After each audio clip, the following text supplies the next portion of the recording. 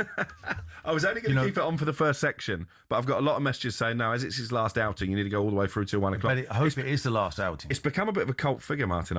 Who's told you that? Honestly, the message I've had on social media. It's not what I'm hearing.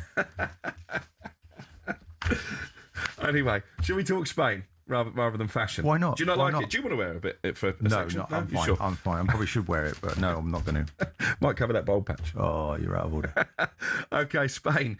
They are dominating, aren't they? 16 titles in 5 years. Their coaches won the Premier League, the Champions League, the La Liga and the Europa League last season. So what is it that makes this country such a recent success? Joining us now to dissect it is Phil Kitchemelidis, Spanish football correspondent. Phil, it's amazing because if you go back to when Martin was playing, I'm sure you'll vouch for this, Martin, Spain weren't seen as a force, were they, on the world stage like they are now?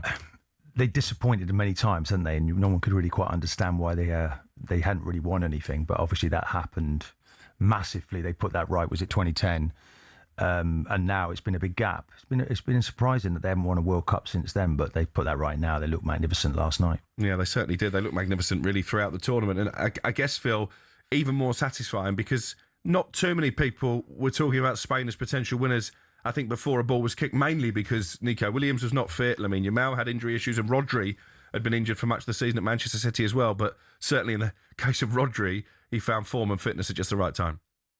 Yeah, absolutely. I mean, there were big doubts coming into this tournament, fitness doubts and form doubts with some really key players. I think pre-tournament, the bookies had them as maybe the favourites or certainly one of the favourites. Maybe they knew something we didn't, or maybe they were going off the back that they did win the Euros in very, very convincing fashion and had a clear identity. And it was pretty much the same team with a few tweaks made by Luis de la Fuente, but it was pretty much the same team. But you're right to highlight the fact that three absolutely key players weren't at their best coming into this tournament for one reason or another.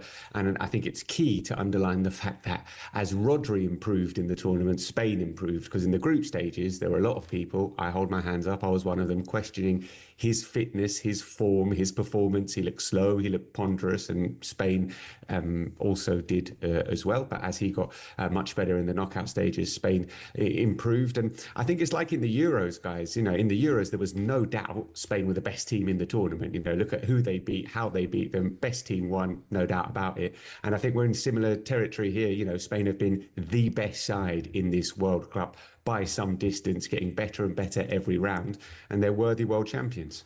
Phil, where do you think, I mean, I know where I feel they're at their best. Where do you think is the strength of this team, this Spanish team, how they dominate? Where do they do it from?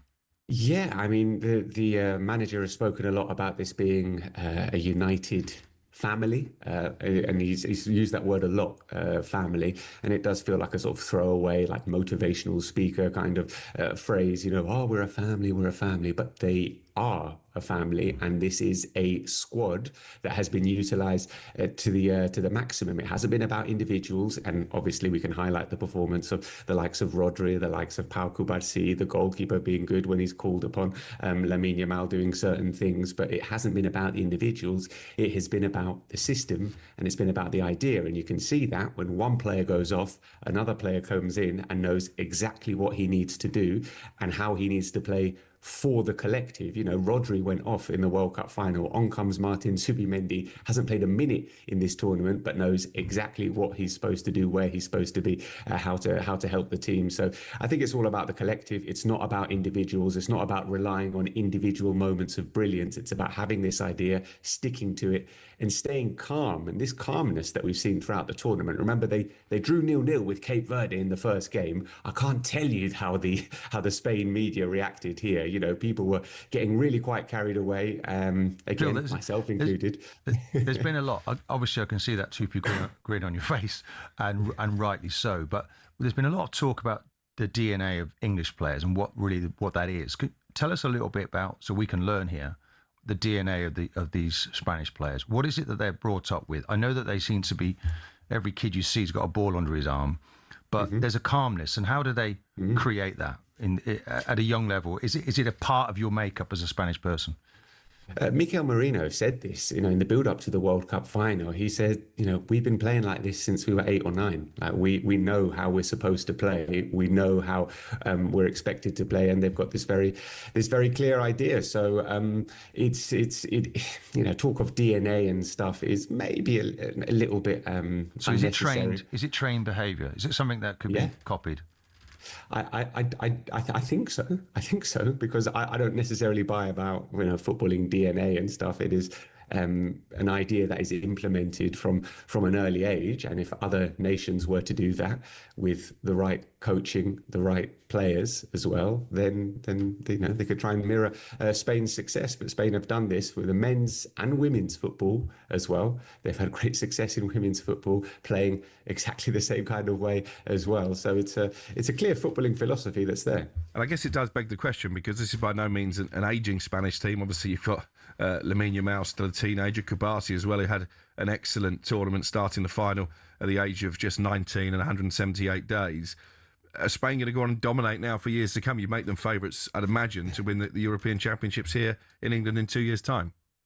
You would. Why wouldn't you? They've been the best team by far in the last 2 tournaments. Pedri's 23, Nico Williams is 24. I know Rodri's an old man at 30, but he should still be able to do it in a couple of years' time. It's a young team, hungry team, and one with clear ideas. And as you said, it's a squad. And people are coming in to replace those in the first 11. So if somebody isn't working out, someone else can come in. You saw it with Pedro Porro. He didn't start the first game. Marcos Llorente started at right back, but the manager said, no, I think Porro can work better with Lamine Yamal down that right-hand side. Pedro Porro's only 26 as well. I think so, yeah, it's a young team with a very clear idea and a squad and loads of players coming in as well. There were loads of players that didn't even make the squad that are really good guys as well. So yeah, I mean very, very bright. I think the strength of your team is that midfield where you can just seamlessly make those changes, and then everybody comes in and you actually get better, not worse. I do feel that it probably does form the blueprint of what other teams will copy, and we do copy in the Premier League. Teams copy each other. It's harder to do, though, isn't it, international level, when you've not got, as a coach, so much time to work with your players? Yes, but I do think it's about behaviour, trained behaviour. I do think it's about educating. I do feel, which is Phil talking about our England, we have a German manager with the England side. I think it's more a case of maybe him understanding better how the English think, feel, and how they behave. And you can change that, having been an English player, obviously playing in an Arsenal team, which is predominantly English players at the beginning, how a foreign manager can come in and completely change your mindset. It is doable. But obviously, you first of all have to understand how we behave. Maybe Thomas has taken longer to do that. He's only got 7 weeks, by the way. He's away with, whereas a club manager's got a lot longer. So I think we should be looking at what Spain do and as a blueprint, and maybe we copy that to a certain extent, but also we use our own identity and our own character, because I think the English players have sometimes got more character to offer, but they're leading the way right now, Spain, and congratulations, Phil, to what you've been a part of and your nation has achieved. Phil, just a word on the manager, Luis de la Fuente, the first manager to win the Under-19 Euros, the Under-21 European Championships, the Nations League, the European Championships, and of course now the World Cup. There is no question, is there, that he is the greatest manager that Spain have ever had? Ooh, I mean, if you put it like that, there shouldn't be any question. But I mean, here in Spain, there will be others who would put the name of Luis Aragonés up there or Vicente del Bosque. But yeah, given what he's achieved and what he's achieved on paper and how he's achieved it as well, got a silver medal at the Olympics as well. He knows these players so well. So many of those players have been involved in almost all of those triumphs under Luis de la Fuente. So I have to say, guys, when he was appointed as manager here in Spain, a lot of people are like, who's this guy?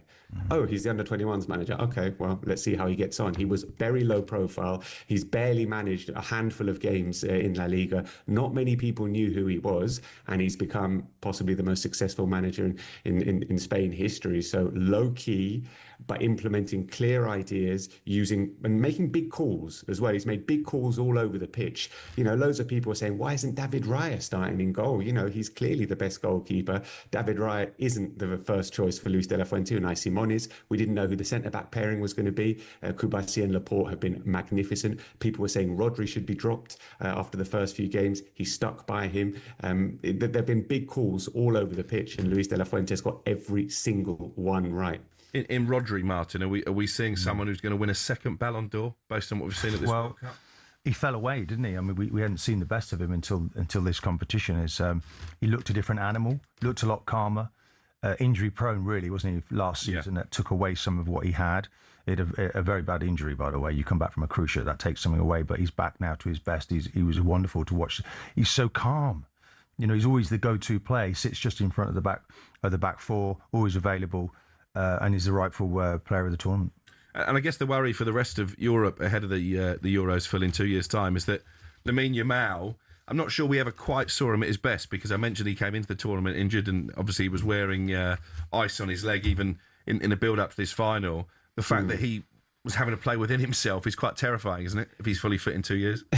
Yeah, I mean, he kept saying it and the manager kept saying it. You know, we're waiting for Lamine Yamal's big performance. The big performance is still to come. It's still to come. And in the end, it never really came, certainly in terms of an attacking performance, the kind of breathtaking, stunning attacking play that he's capable of. We didn't really see that. We saw a more committed team performance from Lamine Yamal. Like, he won the ball back quite a few times yesterday. Like, defensively, he was a lot stronger than we thought he was going to be. But yeah, there's more to come from Lamine Yamal, who turned 19 the day before the semi-finals. He's a still terrifyingly young, extraordinarily gifted player, and he's going to play in a lot of major tournaments for Spain and leave his mark on them in the future, perhaps more than he did in this one. It's not about one player, though, is it? It's you know, Bayana on the other side, keeping Nico Williams out of the side. There's so many options, and their manager's he knows when to press the buttons to put these people on and finish games off. I mean, Marino, the Arsenal player, there's two Arsenal players, by the way, winning a World Cup here, isn't there? Last night in a Spanish shirt, which was, you know, so testament to what they've done this season. And a Tottenham player. Yeah, and they were coming on, and Marino was coming on at stages of the game. Two important goals he scored in previous, and he came on again and nearly won the game. It was like a planned behaviour, an expectation of what they were going to do. So the decisions have already been thought through before.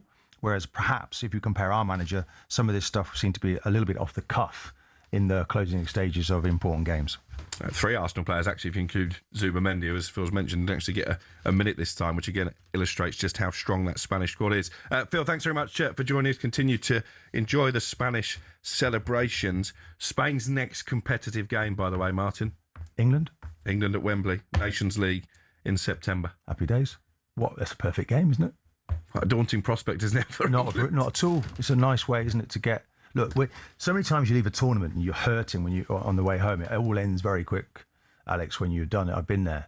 There was an opportunity for the players to sort of bury that a little bit, and they come out with some glory, but they were looking forward to that first game back. They start in a month's time, by the way. All this starts again, and player welfare becomes a talking point. 69 games for Declan Rice, and you got to go again. You get a couple of weeks off now, and it all starts for him once more. And that game in September will be on their list of incentives. Maybe we'll get into that, because you've been chomping at the bit all morning to talk about England. Declan Rice has had a bit of criticism from some high-profile pundits. I'm sure you're going to want to have your say on that. We're taking your calls as well.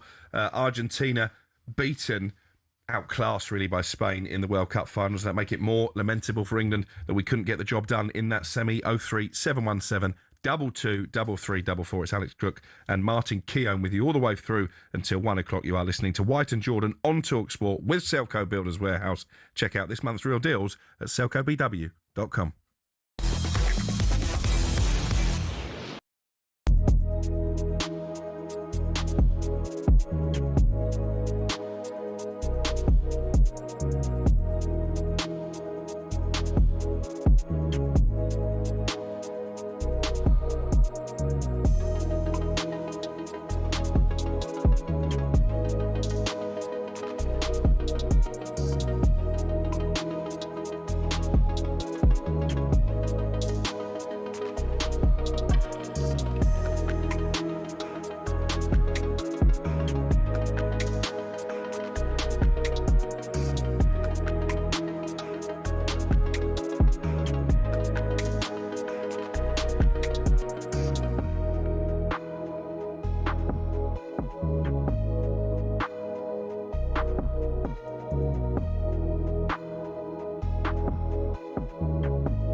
I wonder whether he went back, muscle memory, whether he's gone back to what happened against Mexico, where we dealt with 5 at the back and they threw things at... But this ain't Mexico. There's 20 minutes left. It's 20 minutes of normal time, Jace. It's more than that. And we had a man sent off against Mexico. You could almost accept it. I know. You're playing against Argentina. Yeah. You can't sit off for 25 minutes against Argentina. No. He absolutely bottled it. Thomas Tuchel's cost us the World Cup. He cost us the World Cup. We're 1-0 up. Played well first half. All right, cagey affair. We go 1-0 up. Be brave. Be brave, Thomas. This is what we brought you in for. We brought you in for this moment. We got rid of Southgate because he bottled it, because he weren't brave. We brought you in for now to make that decision. We're 1-0 up in a World Cup semi-final. Bring on Rashford. Bring on Saka. Get ready to get that winning feeling with talkSPORT Win. This summer, talkSPORT is bringing you live and official coverage of every game of the FIFA World Cup 2026. And to celebrate, we're giving away £26,000 guaranteed. Go to win.talksport.com to enter now, and you could win 26 grand in your hand, tax-free. Enter now, and you could be the next to get that winning feeling, courtesy of talkSPORT Win. Find out how to enter now at win.talksport.com.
Just coming up to 10 to 11 on this Monday morning after 39 days. The World Cup came to an end in New York, New Jersey Stadium last night. Spain beating Argentina 1-0 in extra time as the European champions came out on top against the champions of South America, and they made it second time glory on the world stage. Who's to say that this incredible Spanish team won't go on and dominate for many years to come? It does turn the focus, though, back on England. 1-0 up in that semi-final against Argentina in Atlanta. Seemed to have Argentina there for the taking. Thomas Tuchel then had a brain freeze as far as I was concerned. Went to a back 7 for the last 25 minutes plus stoppage time. Argentina win 2-1 to book their place in the final. They did bounce back, England, to beat France 6-4 in the bronze medal match in what was a crazy game, Martin. It feels like you hold a little bit more stock in that performance than I do. You feel like you explain England have restored some pride. your argument, because when you pull on an England shirt, Yeah. surely you're a proud man in whatever situation you find yourself in. Of course, there's a bit of heartbreak because it's not the game you want to play in, but nonetheless, you do your best to represent your country. Now, if you don't do that, you perform like France did in that first half. So I think England. Well, there's my point, actually. Yeah, but just a minute. I'll finish mine. They were immensely professional. The fact that the French weren't is nothing to do with us. We'll take advantage of that. Now, they woke up, of course, at half-time. I understand there was a row in the dressing room for the French, and they didn't want their manager to go out on such a damp squid. So they turned it round, and we had an incredible spectacle. It was a great game to watch. Of course, we'll never know now. This could have been the final, and it might have been very different. But all things considered, I think England performed very well and very professionally in what you could say is difficult circumstances because they were really wanting to win a different match. So why is it then that when they came fourth in Italia 90, I think they lost the third place game, didn't they, in Italia 90? There was a hero's welcome when they touched down back on UK soil. Why was that not the same when they landed in Birmingham? Because we had gone many years where we lost our way, generations of players hadn't really got to that level before. Certainly my generation of players didn't. We'd be more than happy to have finished third if we could put the clock back. The expectation was different. Gareth was seen as a hero, applauded off the pitch in 2018 because we'd come from such a long way back. He took us to two Euros finals, a semi-final, of course, a quarter-final. The way the pressure had changed because Thomas Tuchel, we're told now, was an elite manager, which I believe he is. And it was like, okay, the next step, he's coming in now to win us a World Cup. It's almost like for some people were thinking, it's coming home. It's definitely there. And in the end, it was snatched away from us. I think there's some credit to be had for that. I don't think we should persecute these players and hang them out. I don't know if anyone has persecuted the players. I think much of the anger has been directed towards the manager as opposed to the players. Well, he's part of it. It's all about the collective. You know, could John Stones have marked better in the box when that ball comes in? You know, could the goalkeeper have for the first goal? If you look back, there was a corner he tips it over the bar. It's already going over the bar. I know that's detail, but we're all part of it. Yeah. We all look in the mirror afterwards to say, look, how did we do? It's not on just the manager. He could have maybe done things differently.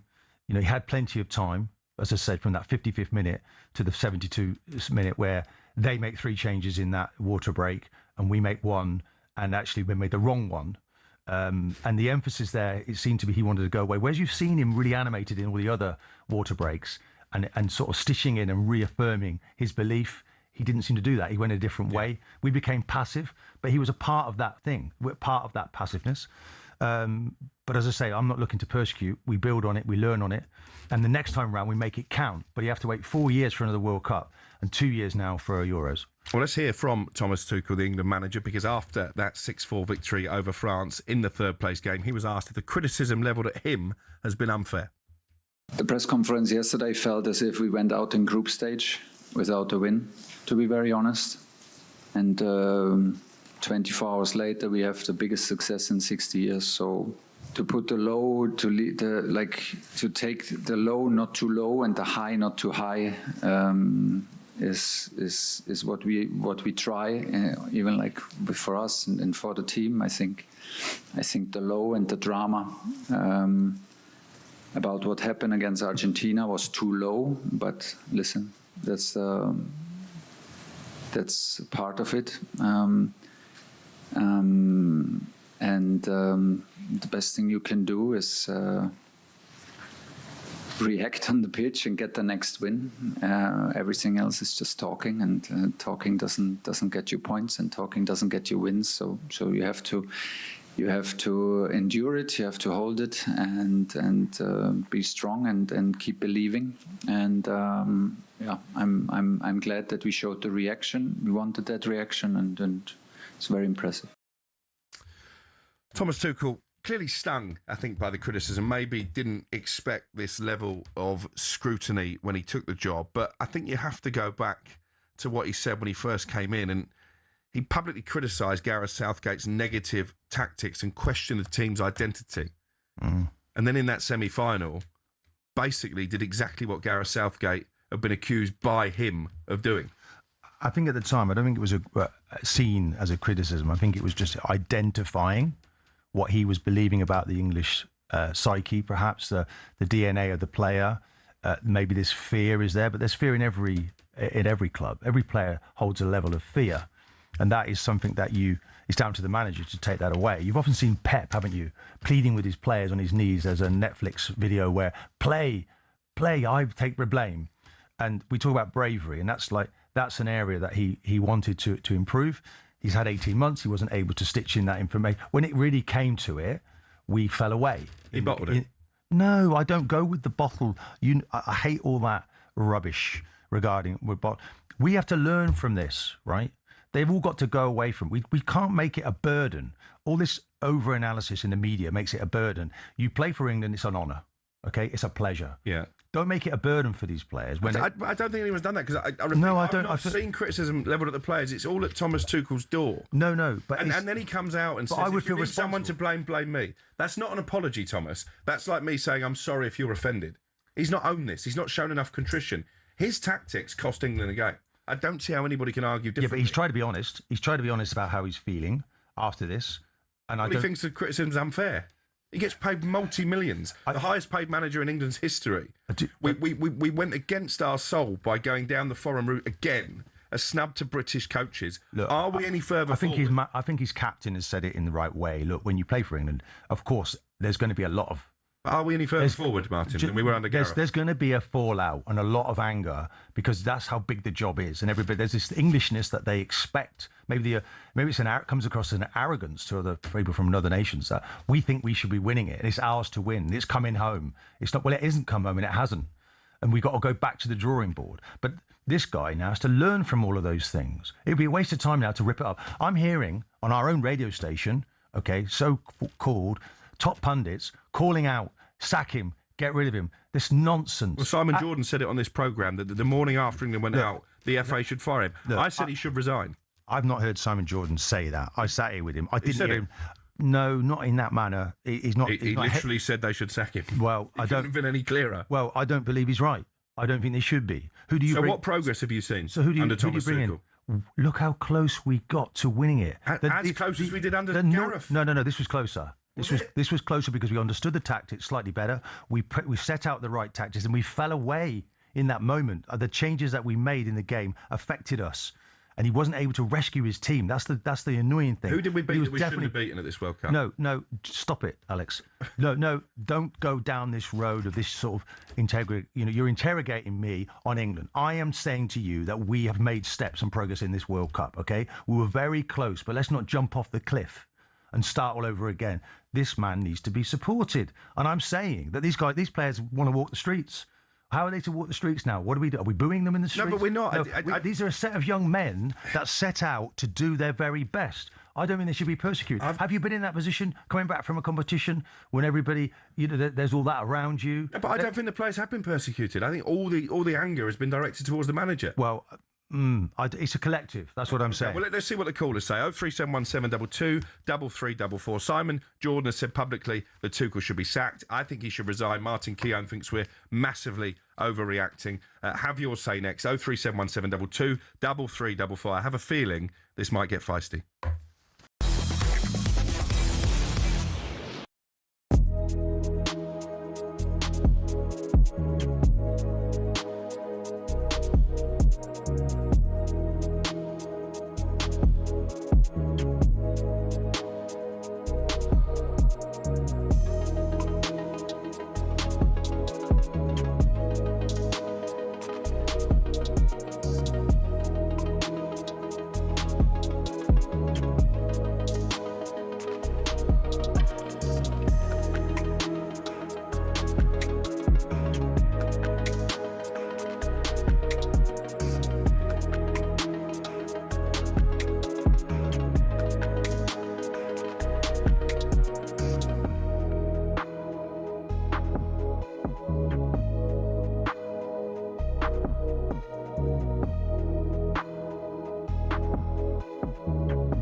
Now, we get the inevitable fallout after a World Cup, and there are reports that one or two of the England players were very surprised that we went ultra defensive in that closing stage of the game. And we were saying earlier on to Stan Collymore that there's a lot of making up to be done by Thomas Tuchel. A lot of people now would have lost trust and belief maybe in his methods, and that would include fans, it would include media, and he's going to have a very prickly time with the media.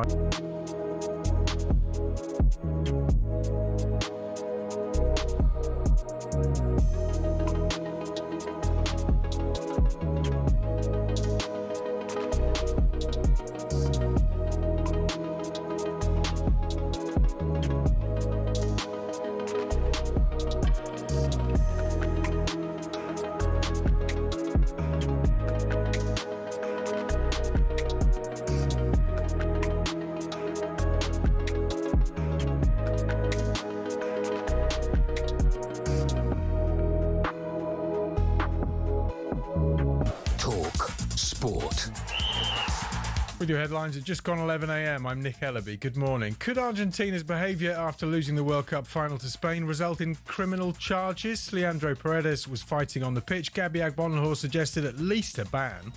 The punishment has to be that big that no one ever does that. It is assault. You got it absolutely No right. matter what happens in football, you can be angry you lost, but be classy in defeat. Yeah. Don't like, do you know what I mean? If you want to fight, Paredes, there's places to fight.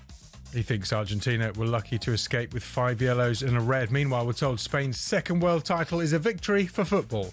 Spain played the best football, but as well their behaviour on that game. And I think there was all the football world united on that statement. And I think Argentina, to be defending that title, should have used better methods. Spanish coach Pep Clotet thinks Argentina let themselves down, hanging on till Ferran Torres' extra-time winner. Spain's next game is against England at Wembley, live on talkSPORT Saturday, September the 26th. Elsewhere, Morgan Rogers is at Chelsea for his medical. That's ahead of a British record £117 million move. While we're told Aston Villa are considering a move for West Ham winger Crescencio Somerville as a possible replacement for Rodgers. Now, from tomorrow, professional female tennis players will be required to take a one-time gene test to compete on the WA Tour. It's a cheek swab or blood test.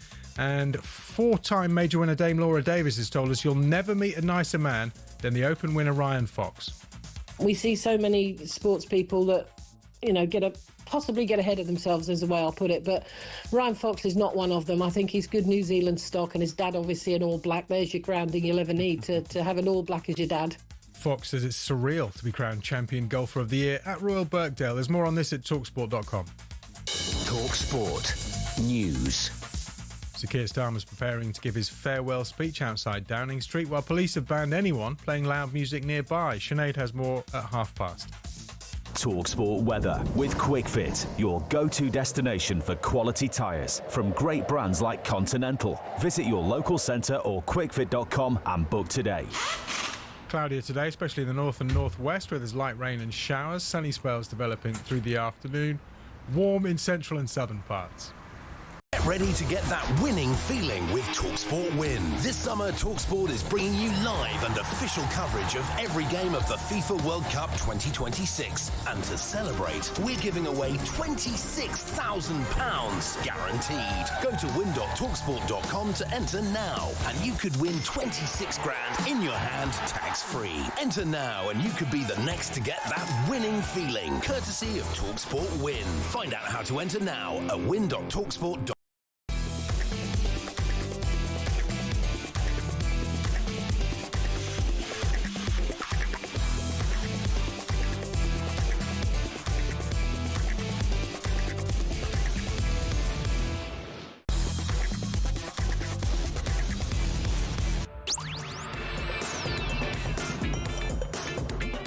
Welcome back to White and Jordan on talkSPORT. It is the morning after the World Cup final. Congratulations once again to Spain for their 1-0 extra-time victory over Argentina. The same Argentina, of course, that came from a goal down to beat England in the semi-final. It's already caused much debate between myself and Martin Keown, the Arsenal invincible former England defender. He feels the criticism on Thomas Tuchel and his players is going over the top. What do the fans think? 03717 22 33 44. James is a Manchester United supporter. He's called the programme. Are you with me, James, that Thomas Tuchel deserves a hiding, or with Martin that maybe we're being a bit too harsh and a bit too reactive?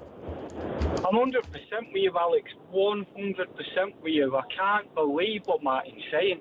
I can't believe it. I mean, you've got to give him some credit because the guy's an ex-pro. You've got to listen to what he says. He's played the game. I haven't, but I can't believe what he's saying about the tactics.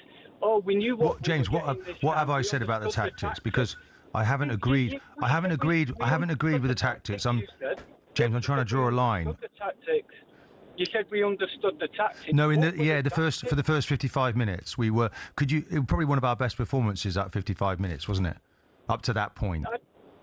I don't think we played well in any game really. We were carrying out the plan. We were pressing high. We were passing well. We had good intention going forward. We didn't stand off them for 55 minutes, and then we go in front, James, and then we sit back. So I'm not. I don't believe we should have sat back. Yeah. Tactics. You go in front, and then what does he do? He absolutely swallowed it, the same as Southgate did. Swallowed it, looked at it, and thought, "I don't know what I'm doing." Do you think then? Do you think he goes now, James? So you would sack now because you think he made mistakes in key moments. So you go. I know he's made mistakes, but I think we should keep him. You think he should go? Because in the same way that Alex is saying, we're paying the guy a fortune. Let's forget what he said about Gareth Southgate. You know, he said, we've done this, I'll do better. He was paid specifically. Everyone's been saying the man's got one job. He got there. He goes one up, absolutely swallows it, absolutely filled his undies.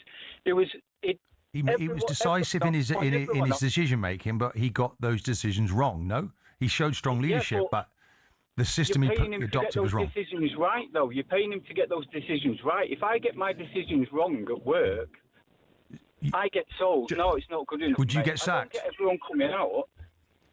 Yeah, but I'm not paid the amount of money he's paid to do a specific job. James, thanks for kicking this off. The switchboard has gone into overdrive, as you would imagine. Always does when we debate England. Let's move on to Dan, shall we? He's a Crystal Palace fan, Southampton fan.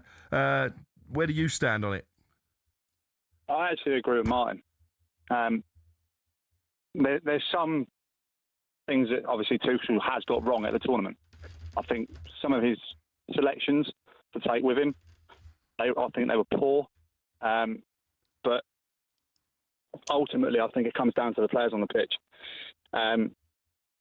You got to look at how we take the lead and how we were playing at that point. We're pressing high, men up the field.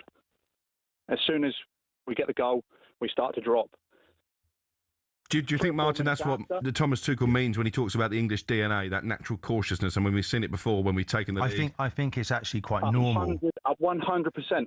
I think you look back at the Euro 24 final against Spain.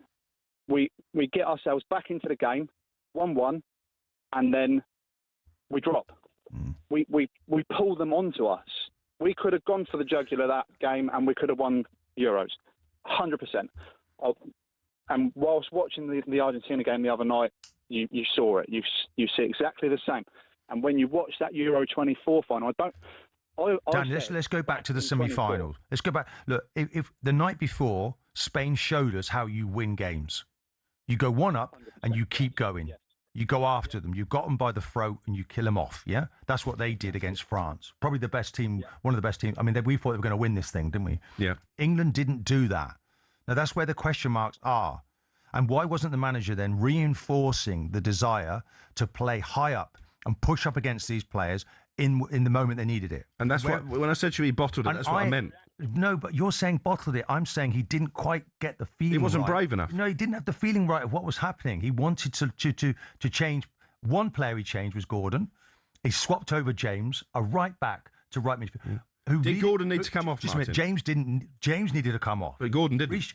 Gordon didn't need Still to come full off. of running. No, he should have been told, actually, go and play 10 yards further up the pitch, right? And then what they should have done, Saka, after that, you can then put the likes of Saka on, more pace on, because you have to have that threat. In any game of sport, you have to hit your opponent on the nose, otherwise you just keep throwing punches. It's a fact. But we were up against, there's two factors to this. We were up against a very proud nation that they played with a will and a desire and a spirit that we maybe couldn't match as well. So the manager was trying to offer the tactics. He got it wrong. I don't believe, Dan, he should be persecuted for that. I think we should learn from that. Let's bring in Matt. He is a Manchester United fan. Matt, Martin Keown feels that Thomas Tuchel deserves more time. There's a lot of people who don't share that sentiment. Where do you stand? I'm kind of on the fence because you worry what's better out there. The only person that someone mentioned the other day was Guardiola. But the thing with Tuchel for me, and I don't agree with Martin, he's been found absolutely wanting. You can't. He said it was the players' mentality that made them sit in. Well, that's what happens when you bring on defenders. You change their mentality. And I do have a question for Martin, ex-pro obviously, and knows tactics better than all of us. And that's not sarcasm, by the way. Not exactly. What's wrong with sticking a man on the halfway line, a Harry Kane, or better, a Rashford on the halfway line? Because every time we were clearing it in that dire situation, there's no one up there to take the ball. So they just came. So why don't this happens in the Premier League. I see it all the time. No one leaves someone on the last man. Matt, let's not misinterpret me, okay? I don't believe what we did was correct. What I'm saying is that we should keep this elite manager in position, okay? Obviously, if he makes this kind of mistake again, he's gone, he knows, right? He's got 2 years to try and win a trophy. And we won't know until he's in this situation again whether he can really cut it. But he got it wrong. But there's a collective in all of this. I've already pointed to the fact that our goalkeeper flicks the ball over the bar for the corner, the resulting corner they scored from. He didn't need to do that. We could have marked better for the second goal. We're all involved. We see it through. We learn from it. We get on with it. We didn't. We got hurt badly. It's his job to have the mentality right for those players. And if he's blaming them after the game, he's had plenty of opportunities, drinks breaks, and all this other stuff. I didn't hear him blaming anyone. I didn't hear him blame. In fact, I know that you say their mentality. Well, he obviously goes on about their mentality being good, but he also, after the game, he said that they would drop it. It would made it. I don't remember exactly what he said, but he was blaming the players that they were sitting too deep, or they weren't counter-attacking, or whatever it was. They were too passive. He said they were too passive. Okay. Yeah, but he should have been then beating the drum, get up, and then actually, do you know what? I want to carry on playing this way, and we'll change the personnel. They're all involved. I don't want to blame people because it's a collective blame. If he wants to take the blame, he can. Well, he hasn't taken the blame. Matt, how he learns from it. He has not taken the blame. I've had a couple of messages actually from ex-players. Negative substitutions made us sit in. Pace would have scared them to press high. We had no outball. I mean, I'm saying all of this. You can't argue with that. I'm saying all of this. Another one here. No foreign manager has ever won the World Cup. That remains true. The whole 8 to 10 years of Gareth Southgate was to promote English managers. What's the point if you're then going to go down the foreign route? Again, I think it's hard to argue with that. And you're saying that he's got 2 years. So you don't want a foreign manager, yeah? I'd rather have an Englishman. Okay, that's unfair. Okay, so if Pep is available and comes and takes the England job, would you turn that away? No. I'd still rather just think about what you say first. Still rather have an Englishman. What we've got a Premier League surrounded by foreign managers. No foreign manager has ever won the World Cup. Yeah, but I'm not. It's a skewed argument. Battling history. But this one might have done it. Maybe he got the closest to anybody else to do it. You keep saying he got closer than Ancelotti got at Brazil. They were terrible, Brazil. They were. So did he not understand the mentality of the Brazilians? Did they play like Brazilians? Maybe Tuchel got close to us. The tournament with Igor Thiago up front with the greatest respect in the world. What are the and you say he got closer. So Gareth got to 2 European Championship finals. He got to a World Cup semi-final. Yes, he did. Tuchel has not achieved anything in this tournament that Gareth Southgate didn't. And I'll ask you this question. Of all the teams that we beat... So just a minute. The teams we beat, you're wrong there. One player from those nations that gets in our first 11. Just a minute, Alex. We'll answer all of those questions because you just asked 5 questions at once, right? After the break. Because we're trying to do a show here, and I want to give a representation. I am not happy with what we did either, but I'm drawing a line under it. Maybe it's about time some of the people did. You can't walk around with this anger. And if from a professional point of view, they have to build from this. They have finished third. Gareth Southgate didn't finish third. That is something. You just said he didn't achieve anything that Gareth didn't. He did. So get your facts right before you start asking me all these questions. And can we have one question at a time? Go on then. I'll give you that one question again. Of the nations that we knocked out, we didn't beat anybody we weren't expected to. Do not we react against Croatia and at half time? So give me a Croatian player who gets an R11. No, I'm not answering silly questions. Why is that a silly question? Well, it's about the quality of the opponent that we beat. We did what England always do. You say it wasn't an achievement to go to Mexico in that altitude and do what we did. They had the Wolf to go down striker to playing 10, up front. to go back to 10 men. They had the Wolf striker playing They up had a front. nation on their side. We walked into these Even were in the difficult major tournaments. You can't call us a hero 1 minute and say we beat were brilliant. teams they're expected to beat, and then every time we Beat- come up no. against a team on our level or better, I'm still not sure Argentina are better than us, by the way, based on what we saw last night. We get knocked out. Gareth Southgate could have done that. We brought in Thomas Tuchel to get us over the line. He didn't get us over the line. Dan, Crystal Palace fan, what do you want to say?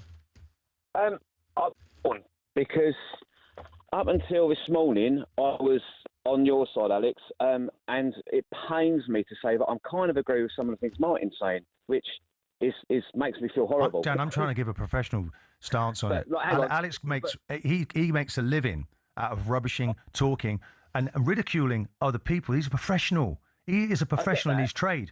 And you would never believe it. So Listen because to I what haven't you're saying. played a game, I No, I'm can't not saying defend that. I'm Thomas not Tuchel. saying that. You go too far. And because my opinion is opposite to yours. No, you go too far. You go too far. I think we have to reflect on what we've done. There comes a time you draw a line on it. Dan, go ahead, mate. Okay, right. So, firstly, my main issue is that I think that Tuchel made an error with his selection from the beginning. And now, from a bias point of view, I still can't understand why Tyrick Mitchell wasn't even mentioned, because you need a left back. And statistically, he was the best English left back behind. That's before we even got there, Dan, isn't it? We can go all the way back to the squad selection, and the that's right what I'm back getting issues we to. had. Yeah. But that's what I'm going to get to. So also, Adam Wharton would have made a great difference because he's not like any of the other midfielders. He manages to take pressure away by finding himself in an open space to receive the ball and then look for the ball forward. We haven't got that. But I digress. That's Tuchel's probably biggest issue, because as we went through a tournament, legs started dropping, and because there wasn't enough depth in the squad for the positions needed. Rice was flogged to death. Kane was flogged to death, but there aren't a whole vast raft of options available other than Tony. Right back was hurting us, wasn't it? Lack of options. It was. But so the way I see it right now is, at the moment, this is Tuchel's first major tournament. Correct. And tournaments are different to club football, which I also accept. So I think actually right now, and it pains me because I was right straight away. I was like, well, he's done nothing more than Southgate. So he said this, he said that. He should be gone. He's made an error for himself. But realistically, you're right. He's an elite manager. And I think at the moment, we're all saying he should be sacked because it's a way of punishing him for not overcoming Argentina. He's and right. he did make You want glaring punishment. errors. Alex wants punishment. He made glaring errors against Argentina, which we all know, and hopefully, moving forward, he'll learn from those errors in a tournament football. I think if he can't perform, if he can't win the Euros, he's got to go. But there's the issue. Dan, thanks for your call. There's the issue, Martin. We should bring Dan on the show because he's talking a lot of sense. But we have to wait. He's talking with balance. We have to and wait he's talking until the European Championships to know if Tuchel is any I know good or you've not. just got off a flight, but you're not talking with any balance yet. You might sit down and say, okay, do you know what? I'll take that. Let's build with this new manager. I just think it's hysteria to say let's get rid of him. It's completely wrong because he's learnt so much in this situation. We have to be able to give him another opportunity. Okay, I'd be more forgiving if he did come out in public and he's spoken 3 or 4 times since that game and said, you know what, guys, I made a mistake. And he owned it. Because you know he made a mistake. You've admitted that. You said he got it tactically wrong. We're not disagreeing on that. Yeah, you but didn't he like the tactics either. But some people front up in life like that. Some people say, well, look, if it was right then, it's right now. I don't have regrets. I can't live my life with regrets because I'd have to start all over again. You make those decisions.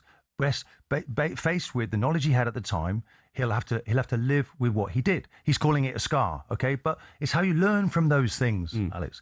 You as a player, as a manager, different ends of the spectrum. You do agree that he made mistakes. Oh, 100%. But you're not going as far as to say he should be removed from his post. No, I'm not. Okay. And actually, that's if fine, I'm with by him, the way. if I'm with him in the dugout, I'm saying, come on, we've got to get this team 10 yards further up.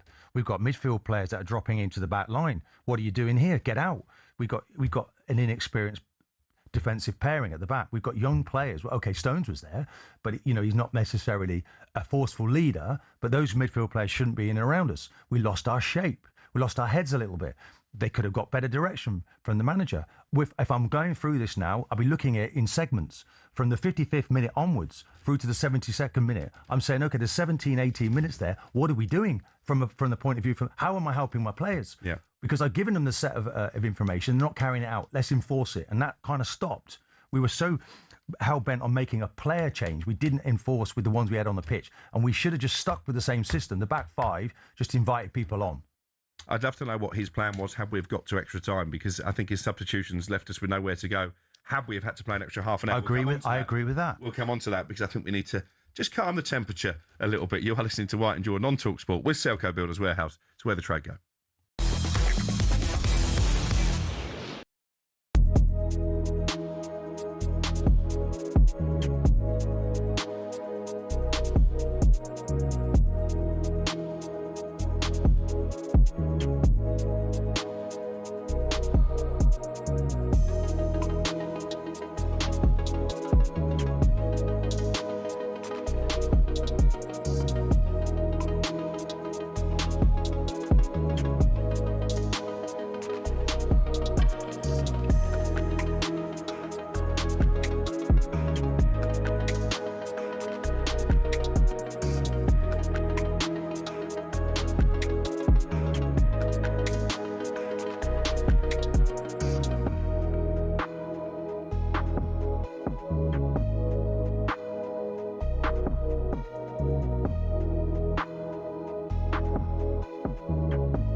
Up until 72 minutes, we were going to get into the World Cup. Crap.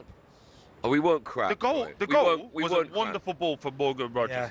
But I'm asking you to put your playing hat on now. Yeah. You're Argentina. Is that a good goal, or has they switched up at the back post? That's a bad goal. You switched off. The right back, or was it the right back? Doesn't Yeah, it but doesn't even react. why does that need to criticise a bad goal for England? It was a great goal. We went 1-0 up. It's a great cross. It was a Good, great why cross. can't you Decent why can't you argue that Gordon lost his man to score the goal? Because the geezer doesn't even see him. Well, It doesn't go there like. must be a reason for that. He doesn't run and go boom boom. He just runs and the guy's like, "Oh, my man." Troy, you can't criticise a goal that we. I'm not criticising. Get ready to get that winning feeling with talkSPORT Win. This summer, talkSPORT is bringing you live and official coverage of every game of the FIFA World Cup 2026. And to celebrate, we're giving away £26,000 guaranteed. Go to win.talksport.com to enter now, and you could win 26 grand in your hand, tax-free. Enter now, and you could be the next to get that winning feeling, courtesy of talkSPORT Win. Find out how to enter now at win.talksport.com.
I thought it was hot in Miami a couple of weeks ago. You are listening to White and Jordan on talkSPORT with myself, Alex Crook, the former Arsenal and England defender Martin Keown. We've been reacting to Spain's 1-0 victory over Argentina after extra time in the World Cup final yesterday. We've turned the focus very much on England and Thomas Tuchel. It's fair to say it has got the temperature rising in this studio. Let's bring in Adam. He's a Halifax Town fan. Adam, Martin pretty staunch in his defence that Thomas Tuchel should continue in his job. Are you in favour of that? No, not at all. I think he sort of contradicts himself. I mean, he's saying that, he backs Tuchel and everything else, but yet he got it wrong. Just let's be clear then. Let's be clear, Adam. How am I contradicting myself? Because I know, just to set it out again one more time. So I don't agree with the way the team was allowed to become passive. And he sat there not really making that change. I didn't agree with the tactics that then he employed for the remainder of the game, but I'm willing to say, okay, he's going to learn from this and we keep him in the job. That's what I'm saying. Why am I contradicting myself?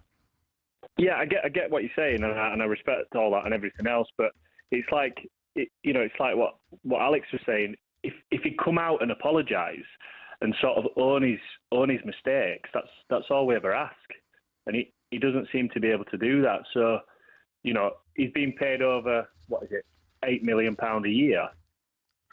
For what? You know, we need to be more ruthless. It's not like we can go put it right on a Tuesday night, the next Tuesday night. We've got to wait 2 years and 4 years, obviously, for the World Cup. Yeah. And there is a difference, Martin, isn't there, between Thomas Tuchel come out and saying, I have regrets, and saying, I made mistakes. And he hasn't said he made mistakes. There's a reason he was booed during that third and fourth place playoff. I think that's your interpretation of his answer and what he's tried to shape it, hasn't he, and say that, you know, look, he doesn't regret what he does. Of course, he regrets it, but it's kind of like, based on what he knew then, he looks back on it and he thinks, okay, he made the right call. But we all know he didn't. He's saying he doesn't regret being forceful and standing up for his country or our country and being a leader. He doesn't regret that. He may be a different conversation later on when he says, yeah, do you know what? Maybe those decisions weren't the best I've ever made. They certainly weren't. Adam, thanks for your call. You made the point, Martin, that, you know, I can't possibly have the same opinion as you. No, I wasn't making that. You took it that way. However, I never mentioned anything about you not playing the game. After 7... Nor will I. So let's get that right, because we can have that debate. That was your intimation. No, well, you took it that way. Okay. And that's poor on you, because that wasn't what I was saying. Okay. What I was saying was, stop this shotgun method of asking questions. You asked me to name a player from the Croatia team who get into the England team.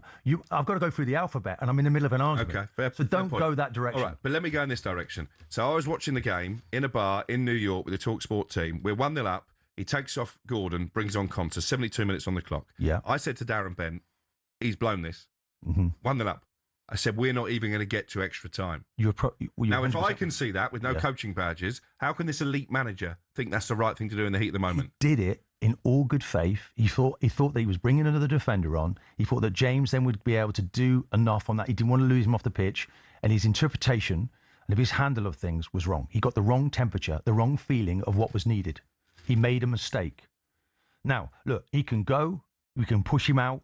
We can start again. I think that would be absolutely ruthless to do that and a complete waste of time. We've learnt a great deal. We need to see if this man can now deliver in the moment. We were all told that, look, we'll get a manager in, we'll do something that Gareth Southgate couldn't, which was to make decisions in action, in moment decisions. Well, he got it wrong. We see that, Gareth was, he's human, Thomas Tuchel. He makes mistakes. I don't believe he should go. I think he should stay. We all know. And he's saying to us, look, okay, he's maybe not handled the media completely perfectly. To talk about the DNA was dangerous. And maybe he should have had a statement to say, blame me, because it came out as if he was actually offering it up because we were suggesting it was his fault. But look, they're all to blame, every single one of them. Take the credit, and they have to take with the scrutiny. You mentioned DNA there, and I know you've read the article that Martin Samuels wrote in the Times at the weekend. I'll just pick out one line that I know you've got an issue with. The progress and success of De La Fuente and Scaloni expose this as a lie. You can do it yourself. What Spain and Argentina have done is hard. What England are attempting is lazy. So he's basically saying by going away from their own coaching plan go for the tried and tested, someone who's won all there is to win at club level, it's a lazy route to glory and ultimately one that's fallen short.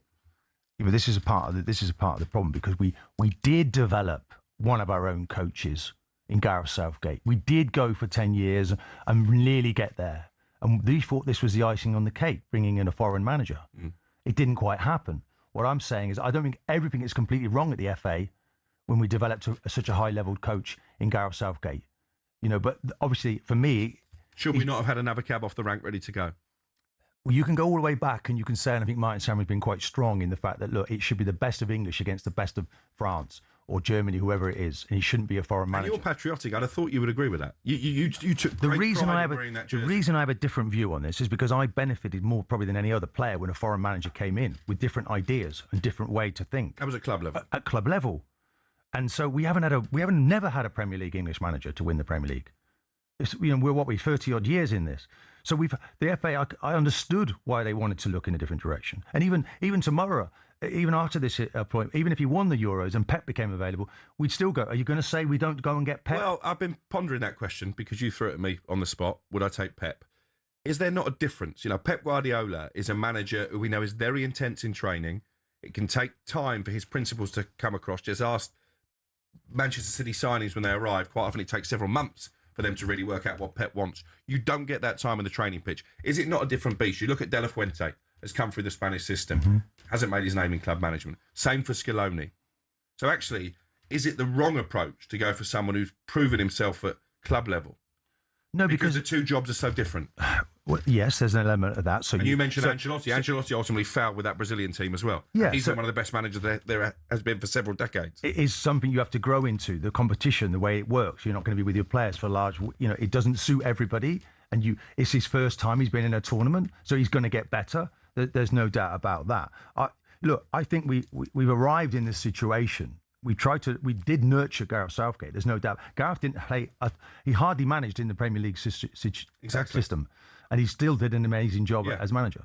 So we are where we are. I don't think it's too obvious to go for Tuchel and Guardiola. Do you need to be a bit more subtle? Need to look in a different direction? No, I don't think there was an issue with doing that because we haven't seen anybody win and there's no. Who would you turn to? Eddie Howe, maybe. Probably. But that comes down to a set of values that you believe, okay, it's the best of English against the best of the rest of the world. That's fine. But I actually think, I cannot see why the FA did it to try and give us that extra step. And that's why there's so much anger now, by the way, because the narrative was, oh yeah, Thomas will give us what we need in those moments. And he's proved that he's only human. Certainly been a good debate over the last half an hour or so. Thanks to everybody who has called in. Want to get Martin's views on club matters next because Morgan Rogers has arrived at the Chelsea training ground to undergo his medical. Looked at one stage like he was heading for the champions. We'll get into that in the next part of the programme. You are listening to White and Jordan on talkSPORT with Selco Builders Warehouse. It's where the trade go.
Minute comes and we're still 1-up and we've been attacking and we've still created chances, but it hasn't quite gone in. Yeah. But we're 1-up and Rashford's on the pitch. Yeah. Saka's yeah, on go on, the pitch. keep going. And we're In the 85th minute, he brings on Dan Burn. No. Go, lovely job. No, we get done the counter-attack. What are you going to say?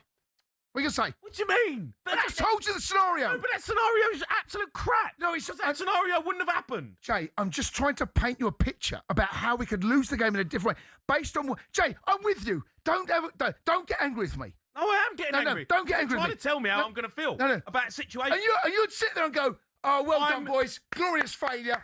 We had a right go. Yeah. Right go at the post cup time. Got done in 2 counter-attacks. Fine. Go out and you... We know sport is full of money, and when it comes to exhibition matches, it is the cash involved that gets them off the ground. But that's what makes it even more annoying if the event falls flat. When Mike Tyson fought Jake Paul, 65 million people streamed it on Netflix, but many people complained of buffering and freezing, and the fight itself wasn't that great either. So fans got shortchanged, while Tyson and Paul took home around $60 million between them. Another one with a huge prize pot was Tiger versus Phil in 2018. That had £9 million. But again, the pay-per-view had streaming issues. Miking up the players was an anticlimax too, and the golf itself was bang average. When Ronaldo went to Saudi, we all knew money was the driving force, given his salary of £177 million a year.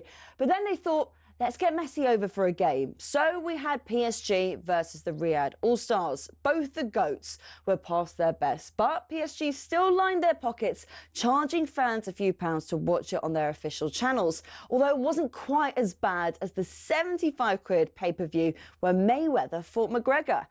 I feel like what we really need is constantly high-quality action delivered to you for free. And that, my friends, is called talkSPORT.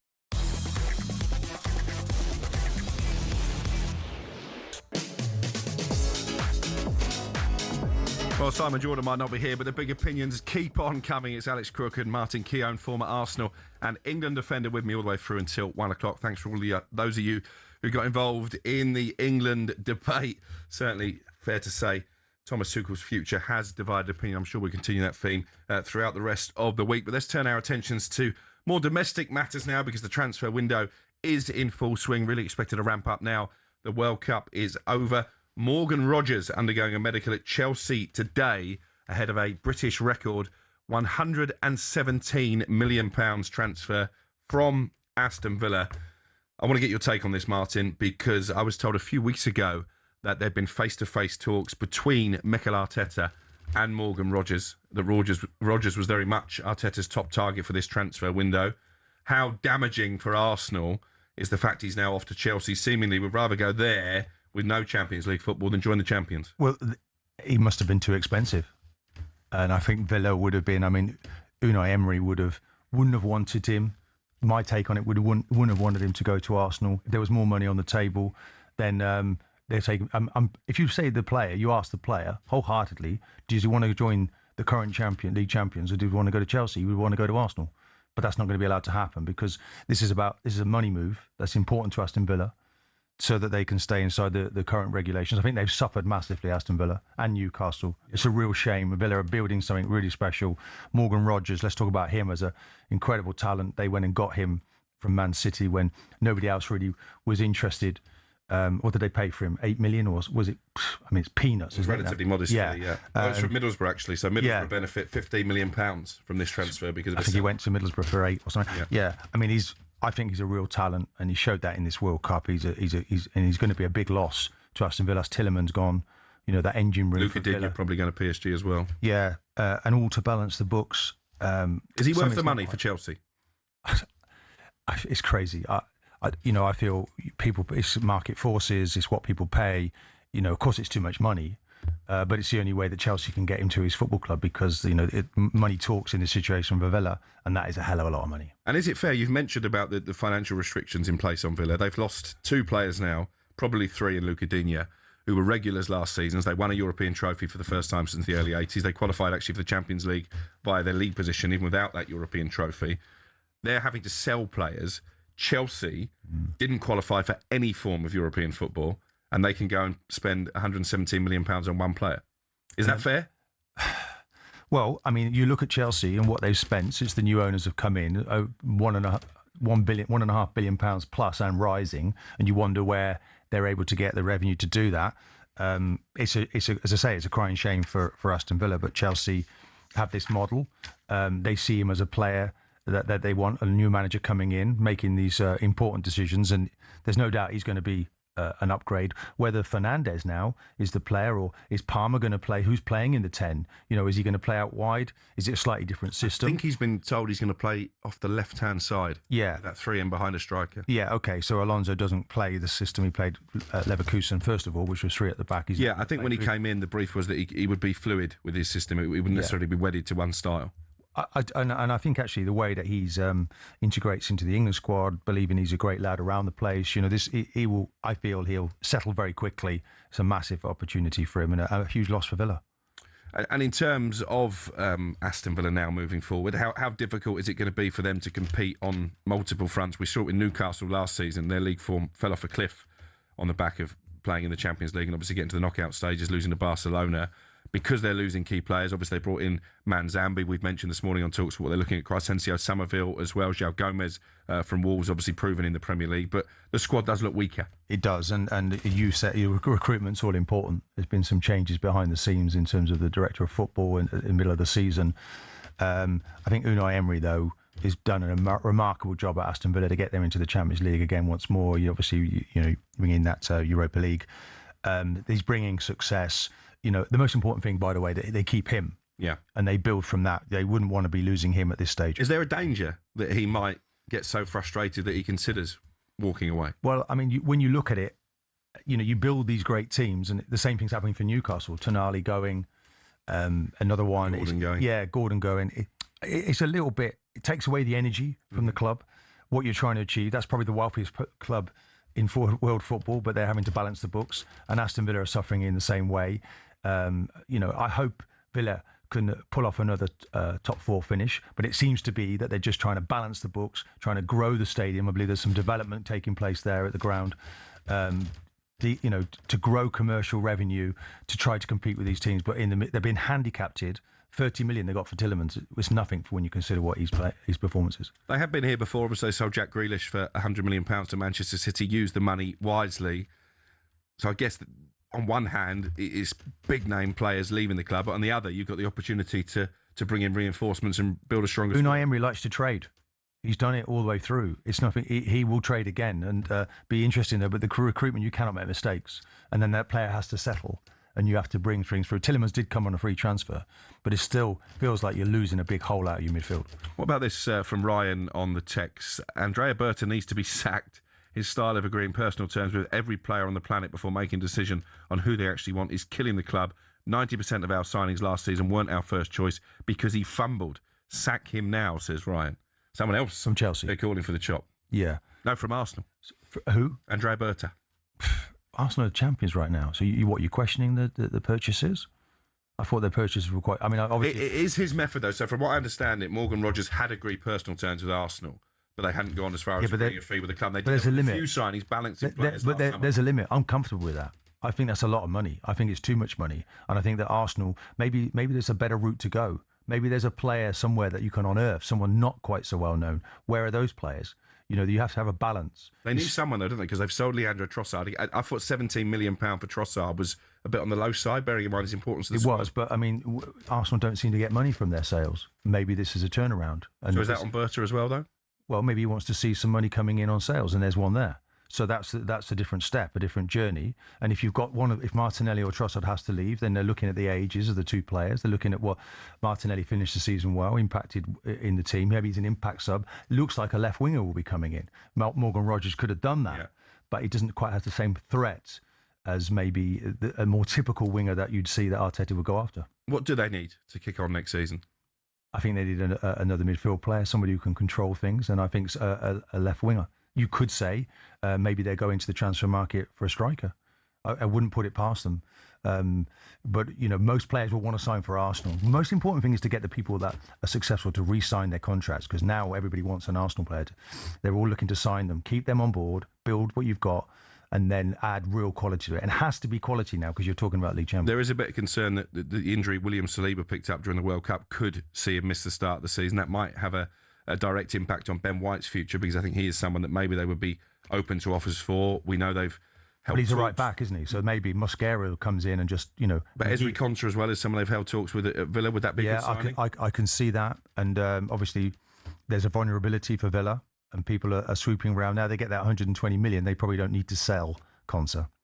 I'm sorry, maybe I'm the only one to have little sympathy for Villa having to sell. Maybe if they didn't give Rashford, Asensio, Sancho all 300 grand a week on loan, maybe they would have to balance the book so much. On Rashford, we have had a couple of texters suggesting that maybe he could be the left winger that Arsenal need.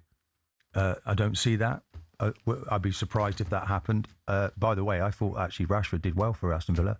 They beat PSG in their home leg of that Champions League on a night where they nearly pulled it off, that miracle. They didn't have the money to buy these players, so they had to pay them big wages. That's how another problem for Villa, having to balance the books. Is it a character thing with you when it comes to Marcus Rashford? Because I do think he's got ability. I do think he's got. I just think maybe he went off the rails. Lots of talk behind the scenes of what maybe have been issues. I think he's back on track now, and he makes probably for a big. It's an interesting one when he goes back into Manchester United with Carrick. Does he welcome him back in? This talk of living in the city again, is it a problem? Is it a distraction? But I think he's back on keel. And you only want to see these players play at their best. It's a short career. So get out there and play, and hopefully his problems are now behind him. Yeah, interesting to see what happens with Marcus Rashford. Don't forget, stay tuned to the website talksport.com and the talkSPORT YouTube channel for all the very latest from the transfer window. We'll be talking golf next, though, here on White and Jordan, after we had a new name written on the claret jug yesterday.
wasn't overly enamoured with what we were doing anyway. I've spoken freely on this marvellous channel that we're on, and, you know, on talkSPORT regularly, and said, look, it's not as good as what everyone was making out, I didn't think, you know, and that's nothing against the manager, Thomas Tuchel, nothing at all.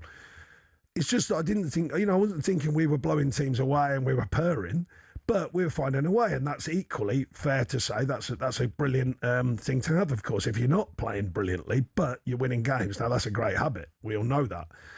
So I don't think I was too... I try and give balance to my comments about these things, and I didn't think we were magnificent anyway.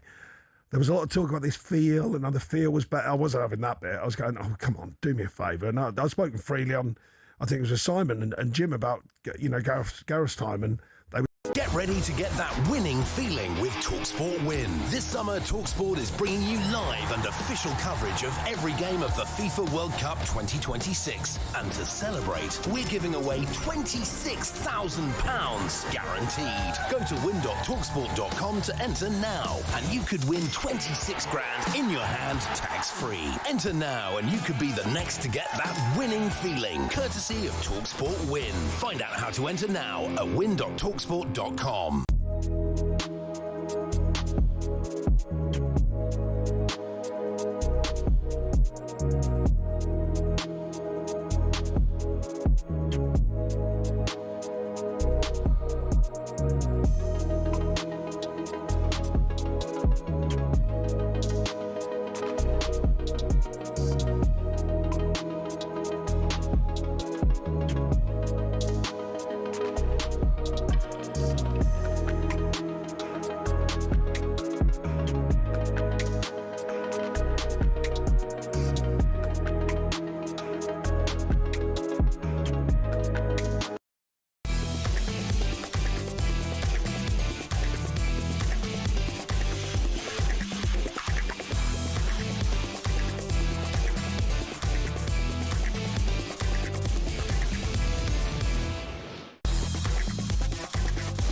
You're listening to White and Jordan on talkSPORT with Selco Builders Warehouse. Check out this month's real deals at selcobw.com. I'm Alex Crook. He's Martin Keown alongside me. We've had one or two heated debates already over the course of the last couple of hours. We're going to just bring the temperatures down by talking golf in just a moment. But shout out as well, Martin, to Josh Kerr, who set that new mile record in front of a packed crowd in London. He'll be on H&J later, and you were blown away by that. I was. I'm just looking at pictures of him. He's like a whippet, isn't he?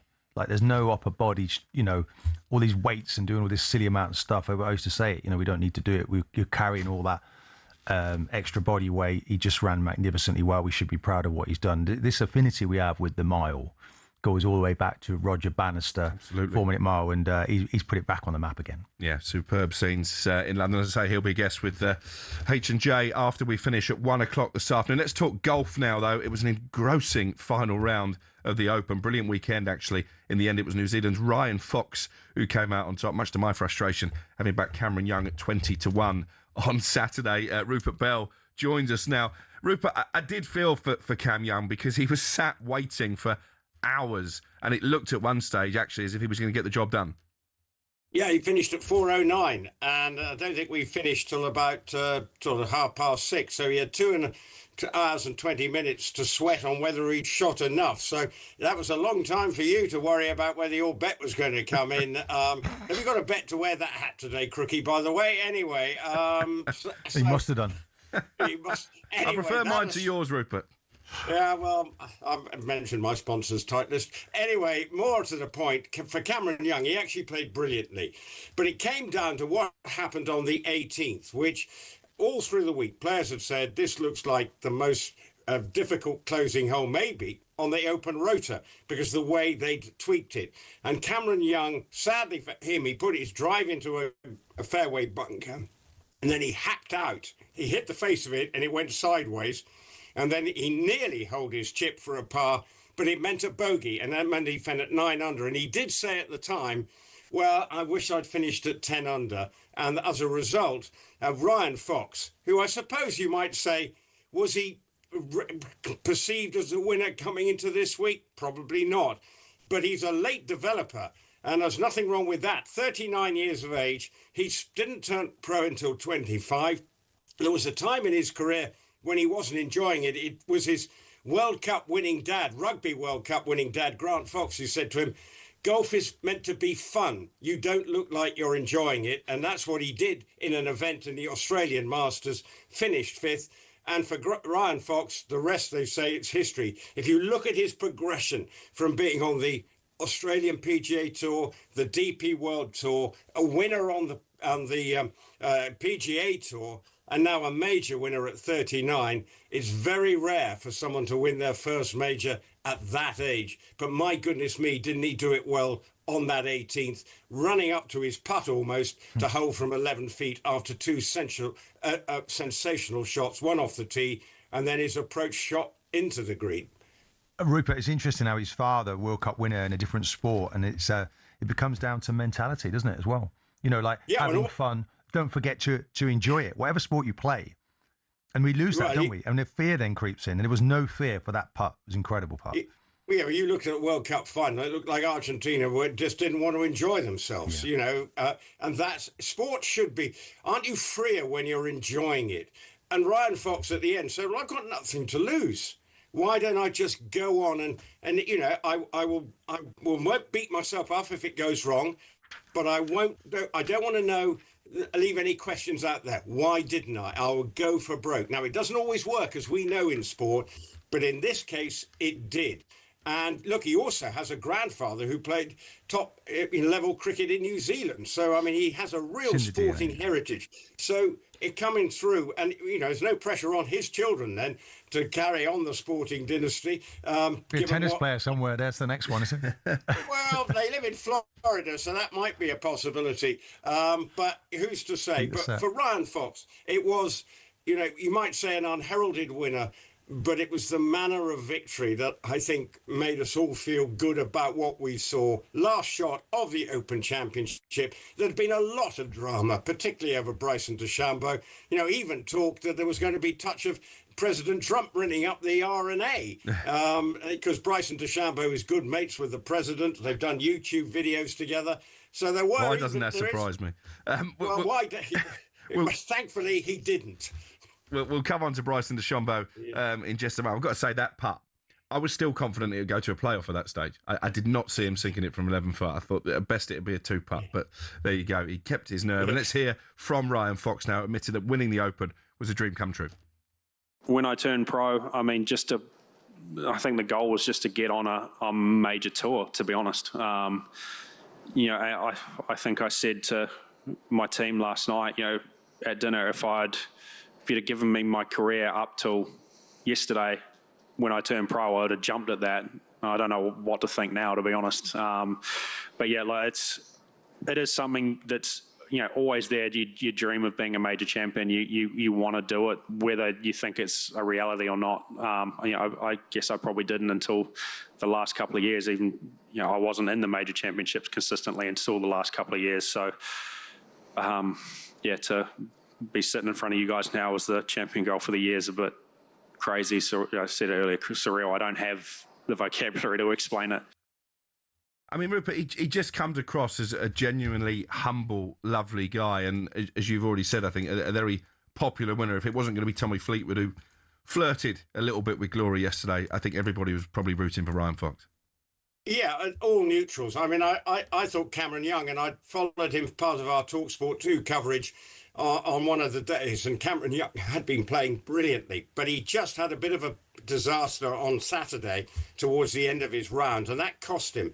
But Scotty Scheffler, you could say his putting let him down, but it was Ryan Fox who held his nerve. And what was refreshing in that press conference, there was nothing metronomic about it. You know, the Americans tend to sort of say the same old things. With all due respect to their talent, when it comes to the press conference, they don't exactly illuminate the room quite often. And so I'm not sure if Sam Burns and Cameron Young, we'd have had many great moments in the post-round press conference. But we did get a sort of insight into how someone just has worked hard and gone through the ranks. You can see his progression.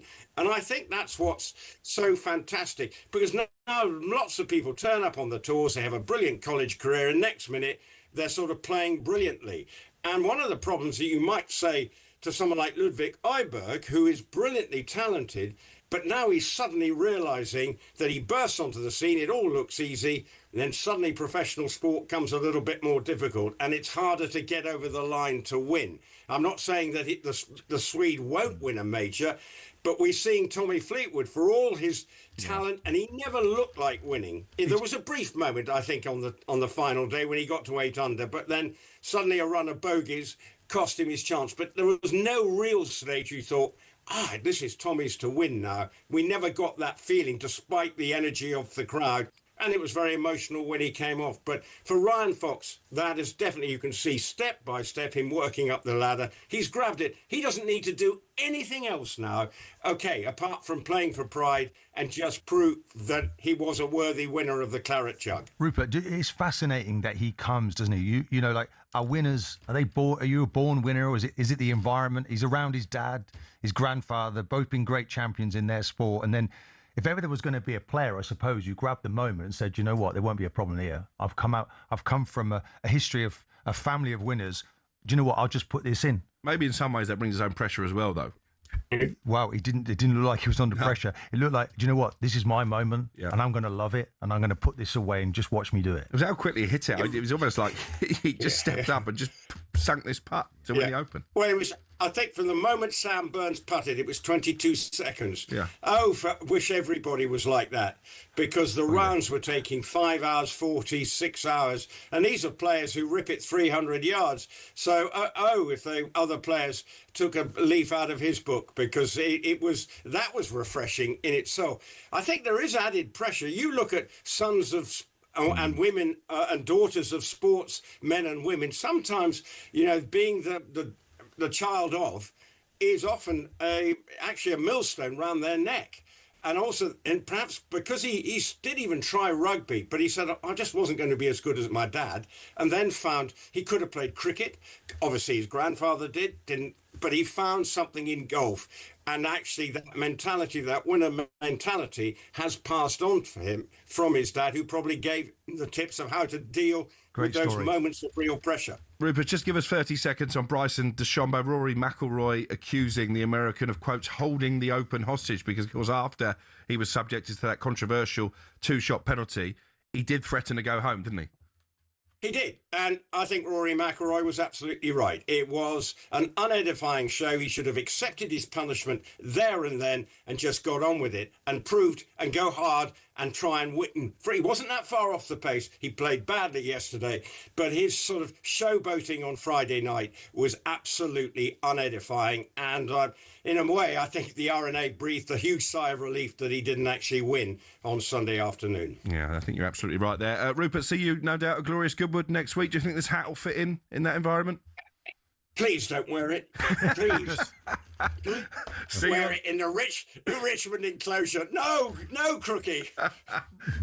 See you in the Coral Box, no doubt. Rupert Bell there, talkSPORT's golf correspondent, reacting to a brilliant victory at the Open yesterday. Still plenty to come in the final hour of the programme, including the Hull City owner Arjun Ilakali joining us live. They've been very busy in the transfer market already. This is talkSPORT.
Let's talk Morgan Rogers. Obviously, Middlesbrough will be quite happy as well, Crookie. Yeah, I think they get 15 million quid there or thereabouts from their sell-on. Yeah. This is a move that's come somewhat out of the blue, because I felt for the last few weeks the direction of travel was that Morgan Rogers ends up at Arsenal. I know that his advisors have been in talks with Arsenal for quite a few weeks now, but I'm not sure that Arsenal were willing to pay the asking price of Chelsea of season opportunity, £117 million, a British record fee, and he's on his way to Stamford Bridge. I think Arteta is going to be really disappointed because Rodgers was his top target. Arsenal could offer Champions League football. Chelsea, of course, can't offer European football of any form. But from an Aston Villa perspective, this should give them the platform now to go on and find their way around the financial issues they've had with UEFA in particular, and be able to bring in reinforcements. They need them, don't they? Because they've not only lost Morgan Rogers, they've lost Yuri Tillemans to Manchester United. Luca Digne is on his way to Paris.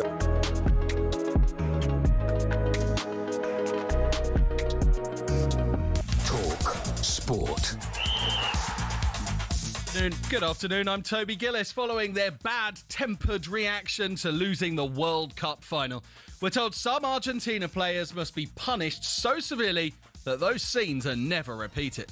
Disgraceful. I'll ban him from the whole next tournament if I had my way. I mean, Howard. They were shameless, classless thugs. Yes. During the game and after the game. Jeff Stelling and Gabby Agbonlahor were disgusted to see Leandro Paredes throwing punches and manhandling Gavi and Eric Garcia. Meanwhile, Spanish coach Pep Clotet thinks the defending champions really let themselves down. It was not only yesterday, throughout the whole tournament. I still remember the game against England, Some of the things that we've seen from that team is not up to the standard it should have had Argentina. Marc Cucurella says dominant Spain played some amazing football and deserved to win their second World Cup. Morgan Rogers is at Chelsea today for a medical before he completes his British record £117 million transfer. We're told Aston Villa are considering a move for Crescencio Somerville as his replacement. They have also today confirmed the signing of João Gomes from Wolves. From tomorrow, female tennis players will have to take a one-time gene test. That's either a cheek swab or bloods to compete on the WTA Tour. And Dame Laura Davis was impressed with how first-time major winner Ryan Fox handled the pressure to birdie the 18th and take the Open. He said himself, I don't think he's really ever been in contention that I can remember in the last 3-4 years. But, just stepped up to the mark. And as you say, he's just one of those guys that's normal. Davis says you won't find a nicer guy in gold than Kiwi Ryan Fox. We got more at talksport.com. talkSPORT News. Sir Keir Starmer tells the public, I go with a smile in his final speech as Prime Minister before Andy Burnham takes over. And the new PM is due to deliver his own speech shortly. We'll get more on this with Emma at past. talkSPORT weather with QuickFit. Today it's raining tyres in our centres, including top-notch brands like Pirelli. Visit your local centre or quickfit.com and book today. Sunny spells developing through any remaining cloud or showers. Warm in central and southern Britain, turning to a fresher night for many.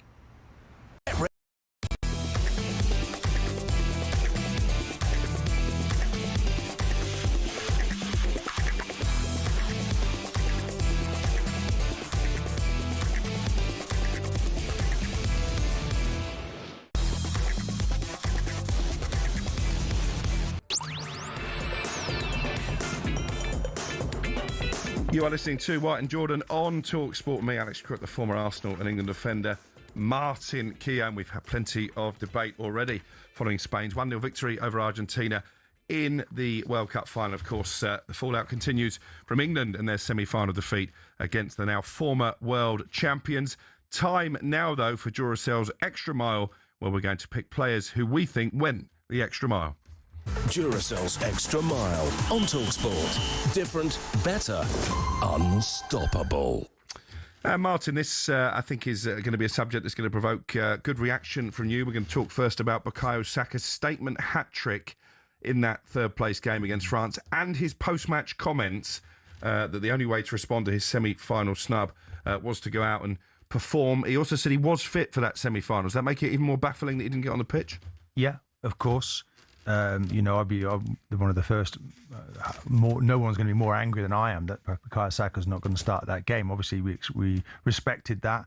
Rodgers was given that opportunity, who we know is a great talent. We believed in what the manager did, but at some point Saka should have come on. I think even Argentina were shocked and surprised that he didn't come on in that game. And of course, for all the decision making, or maybe lack of the right decisions that were made at that moment, Saka didn't come to the pitch, and he proved a point that he should have played some part in it. Only the fourth player to score an England hat-trick at a World Cup, following the footsteps, of course, the great Geoff Hurst, Gary Lineker and his teammate Harry Kane. Only the second to do so in the knockout stages after Hurst in that 1966 final. That's some company to be keeping.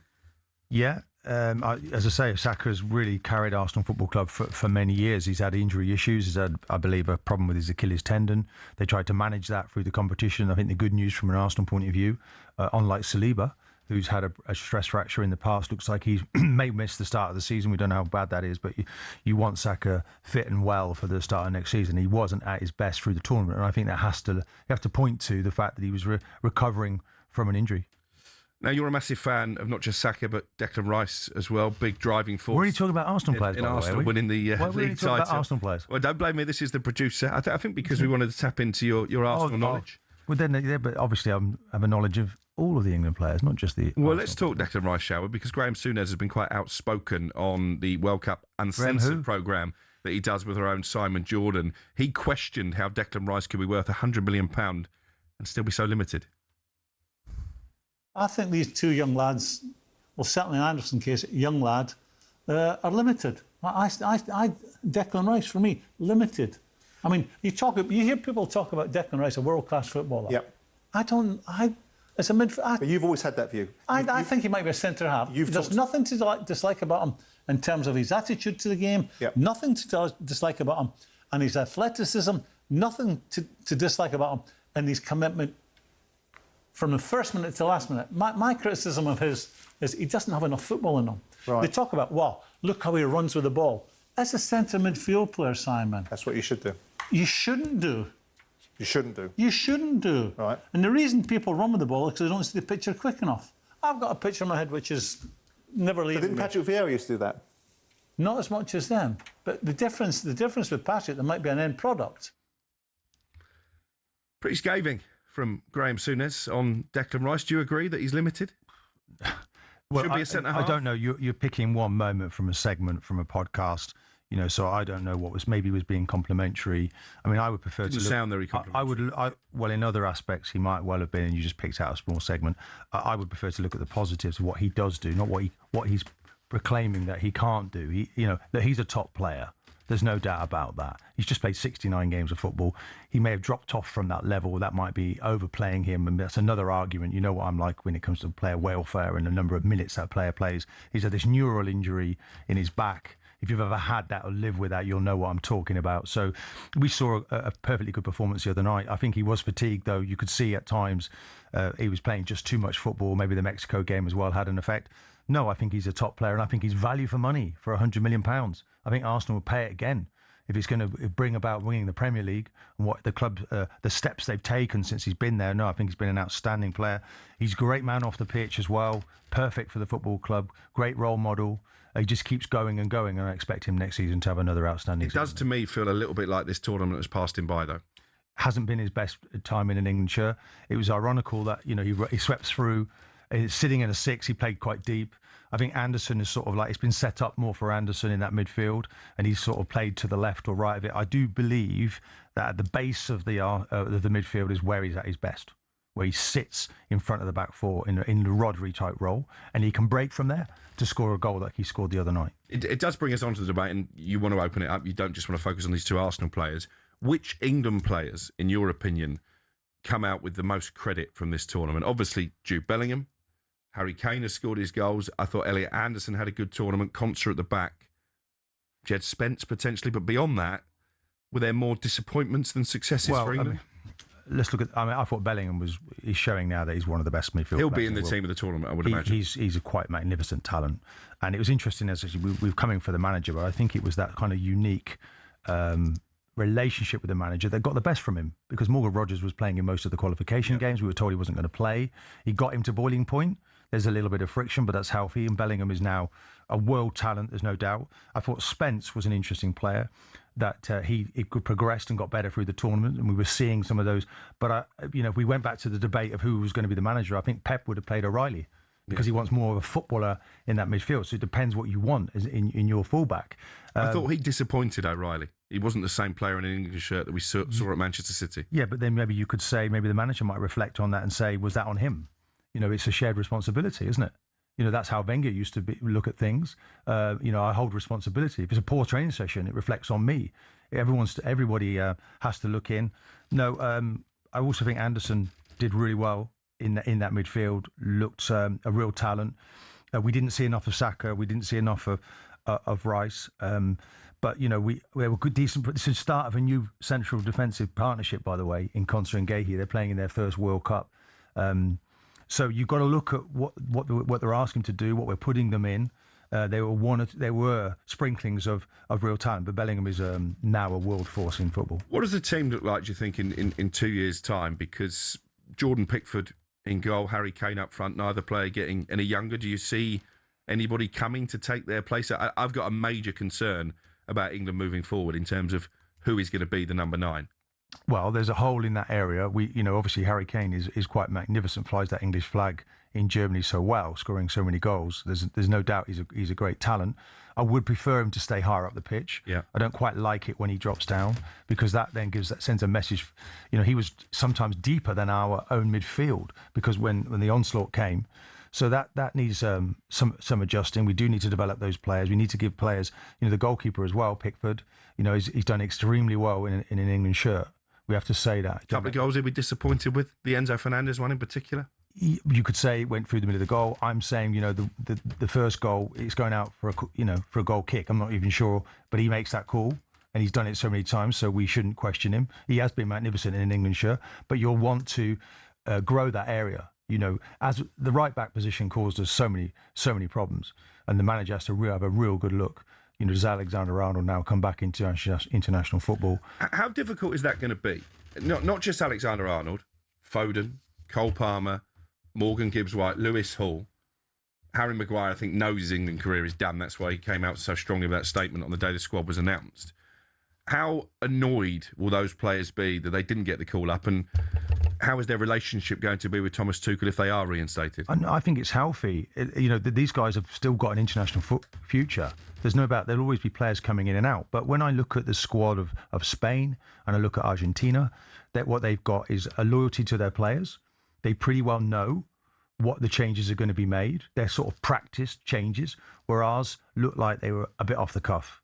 And we need to get to the level where we have maybe a level of loyalty to some of these players. Pick a more familiar group. Okay, I don't see one or two of these guys being involved, but the nucleus of the team will be there, and we build, and that's what the other teams have done. And you need to have that kind of being able to look around you and know there's a certainty that people will behave and deliver in key moments. All the change, yes, it can be good for competition, but I feel that at times when you need to look to your side and say, okay, I know this guy performs, and you get a reliable performance. What does it tell us that Thomas Tuchel, I think I'm right in saying, never named the same team twice in this tournament? Does that tell us he didn't ever really know what his best team was? Well, we're left scratching our head, because at times we think that certain people have now made their way into the team, and that O'Reilly will now be the left back, and then it's not O'Reilly, it's Spence. And then we think, okay, is it Gordon? And then it's Rashford. And so we had this sort of pretense going all the way through the competition. And as a player, I think you can say what you want. You can tell me you believe in me, but if you don't pick me, then that's when the question really comes. So that was difficult. To this day, I still don't quite know if the manager knows what his best 11 would be if he was to do it all again. Now that, hopefully, he's learned. But those are the sorts of steps that we need to take going forward. Remember, England's next competitive game in September in the Nations League at home to the world champion Spain at Wembley. What is sure to be a great occasion. Of course, it'll be live on talkSPORT. That was Duracell's Extra Mile. Duracell's Extra Mile on talkSPORT. Different, better, unstoppable. OK, 45 minutes of the programme still to come. We're going to be looking ahead to Anthony Joshua's return to the ring very shortly. The Hull City owner, Adrian Ilakali, will join us just before 1 o'clock as well. And, stay with us. We're going to be taking more of your messages on Argentina losing to Spain in that World Cup final? And ultimately, does that make England's defeat in the semi-final even worse?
We've been talking all morning about Thomas Tuchel. We've been talking all week about him and the fact that he's questioned England's DNA, whatever that may be.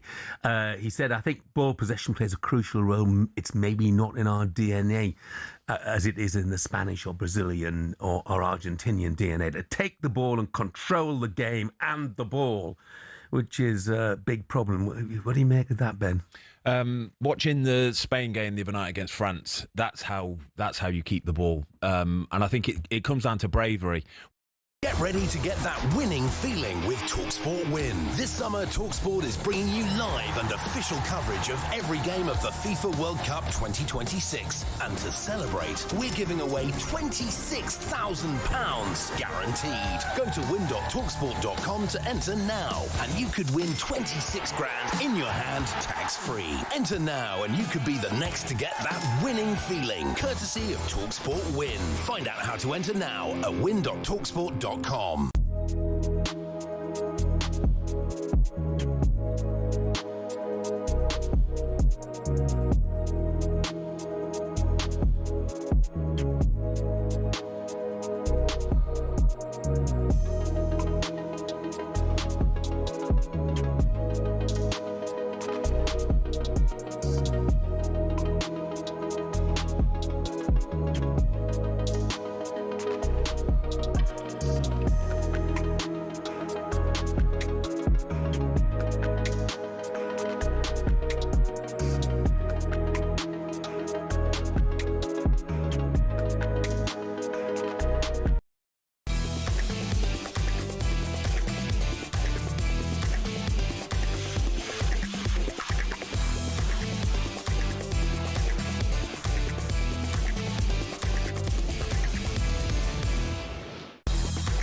It's showtime on talkSPORT with BetMGM. We're ready for the action. Are you? Visit betmgm.co.uk or download the app. 18 plus. GambleAware.org. Yesterday on talkSPORT, we're giving you the chance to walk away with up to £1,000 in association with BetMGM. Joining us now, randomly selected from our online entries, is Damien. Damien, how are we doing? Afternoon, sorry. How you doing? Yeah, good. Are you still reeling from England losing to Argentina? Oh yeah, it's gutted, mate. To be honest, gutted. I'm told you're a Man United fan, so obviously I sincerely hope you walk away with £1,000. Martin probably doesn't. I'm going to ask. We take calls from Man United fans, don't we? When I'm on. I'm going to ask you. Good luck, Damien. Total of 5 football-related questions. For every question answered correctly, you'll win £200. So the maximum you can walk away with is £1,000. Are you ready? Go for it. Okay, first one, nice and easy. Which London club won their first Premier League title in 22 years last season? That'd be Arsenal. Here we go, £200 in the bank. What is the total number of teams that competed in this year's 2026 World Cup group stage following the historical format expansion? Oh, I think it's 48. Correct, £200 more. Which player claimed the 25-26 Premier League Golden Boot by scoring 27 goals for his club? Haaland. Correct. How old did Spaniard Lamine Yamal turn just one day before playing a vital part in Spain's semi-final win at this year's World Cup? 20. He's 19. Unlucky, he's still a teenager. OK, one more for you to get your pot up to £800. Which Argentine player scored their winning goal to knock England out in this year's World Cup semi-final? Lautaro Martinez. Correct, well done. That's £800 coming your way. How are you feeling? Yeah, no, brilliant. Thank you. Thanks so much. Good stuff. Well done, Damien. We'll be playing again tomorrow, so simply head to talksport.com/competitions to enter. That's all thanks to BetMGM, 18+, gambleaware.org. It's showtime on talkSPORT with BetMGM. Keep things golden with responsible play at betmgm.co.uk. 18+, gambleaware.org. I think that's more money than I put into golden goals this season for sure. Didn't get one correct prediction. They were quite easy, those questions, though. Let's make it a bit harder as the week goes on. Let's talk matters domestically, Martin, shall we? Southampton back in training after all the controversy at the back end of last season. They were thrown out of the Championship playoff final, having beaten Middlesbrough over 2 legs in the semis as a result of being found guilty of spying on their opponents. Of course, Borough went on to lose to Hull City. We'll hear from their owner, Adjun Ilikali, later. Tonderecker remains under investigation by the FA. Now, there is a possibility he could face a ban of up to 12 months from all football activity. He has been talking about this. Southampton due to begin their season away at Watford on August the 16th when the EFL returns. Eckert said it's been an emotional summer. I can't lie. When the news broke towards the back end of last season, it's tough. It's not easy in that very moment. It's not easy to look into the eyes of the players. They're just so disappointed and so many emotions coming out. You get so many threats at one point. You have police protection, says Eckert at one point. You can't drive a car. It's tough to deal with from that very moment. I brought my family back home to Germany, so they're out of the country in that moment. But of course, when you have a direct line to the police because they tell you they don't know what's going to happen to you at home, you always have someone that you can reach in case something happens. Now, that obviously crosses the line. Are you of the belief that Southampton, having missed out on the chance to compete for a place in the Premier League, have been punished as a club enough and therefore there shouldn't be any sanctions on individuals? You've thrown that at me now. It's a tricky one. It's a tricky one because the club have stood by the manager, and should he be getting away? Is that enough in itself? So the club are punished, and obviously they were dumped out of that playoff match, a massive opportunity. They may have looked like favourites to go, and all the monies that have gone with that, and they've stood by him. They look pretty stupid now if there was a separate suspension coming for their manager who wouldn't be able to take to the dugout. If it was a lengthy period, then they would. But they've stood by him, and I think probably the club have to suffer the consequences for that. I'm not sure he should be escaping and getting away with it as well. He's an individual that sanctioned this. Would a hefty fine suffice, though, as opposed to taking away his livelihood for up to a year and maybe ending his managerial career in this country? I think that might well be the conclusion in the end, that the individual gets fined for that. And then, of course, then they move on and they still retain his services. Otherwise, I think if he gets banned, he's out of a job, because there's no point in keeping with him. He did quite remarkable things at the end of the season to actually get them into that position. So there's a special manager there in the process. They did really well in the FA Cup, didn't they? So, but you don't think that's tarnished in any way by the fact they admitted spying on more than one opponent? I think more than once the players said that it's incredible. Our manager, he seems to know what the opposition are going to do. Well, he did know, because he was spying, and we can't have any place for that in our game. It's I'm not sure these days how much of an advantage it creates, but any kind of advantage it should be enough. So I agree with the punishment in the end. It seemed quite heavy-handed, but they're playing for serious stakes here to try and get into the Premier League. He's pretty well wiped that club out, and they've stood by him. I think a heavy fine would suffice. Is there a suggestion maybe the reason they've stood by him is because he wasn't acting alone, that maybe those above him knew what was going on? No, I think they probably recognise they've got an outstanding manager and they want to keep him in the building, and they don't, he turned that club completely around. They've had a few in and out the door. They value him. He's got that, completely wrong, what he did, what he got, engaged a young man to go in and do that. They obviously re-employed that person and supported that person. It's a mess. It's a real mess. And the club are hoping, and the board, that it doesn't get any worse for them. How will he be received at away grounds next season, Tonderecker? Because we know how tribal football fans can be. Well, that everyone will take the mickey, won't they? It's a Spygate situation. There's been a few other clubs as well that suffered.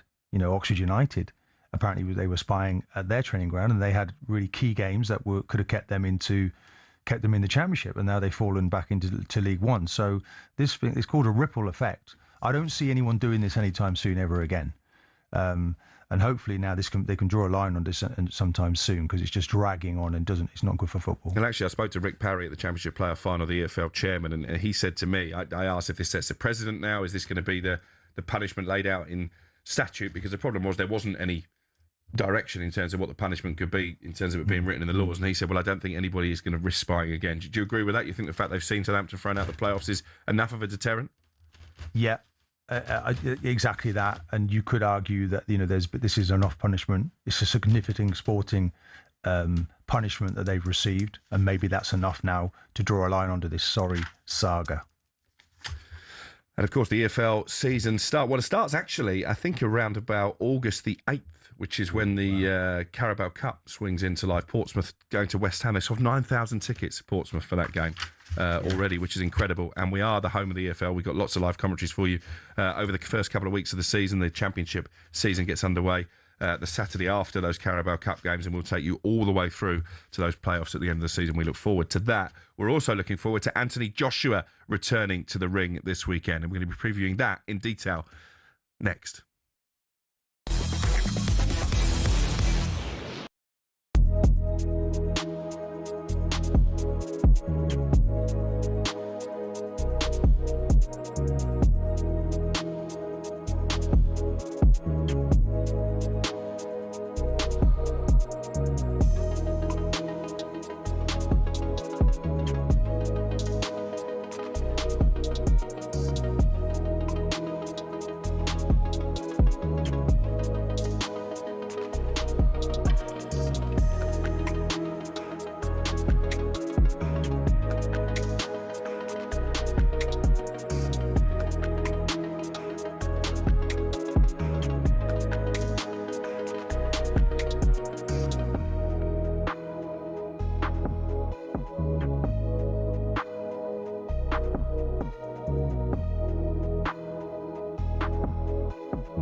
Who would have even dreamt that 6-4 would be the scoreline in a madness, the third and fourth place game? A 10-goal quote-unquote thriller, an absolute candy floss and of a game the of chances football that were missed as well. Oh, I watched it live last night, and I went back over.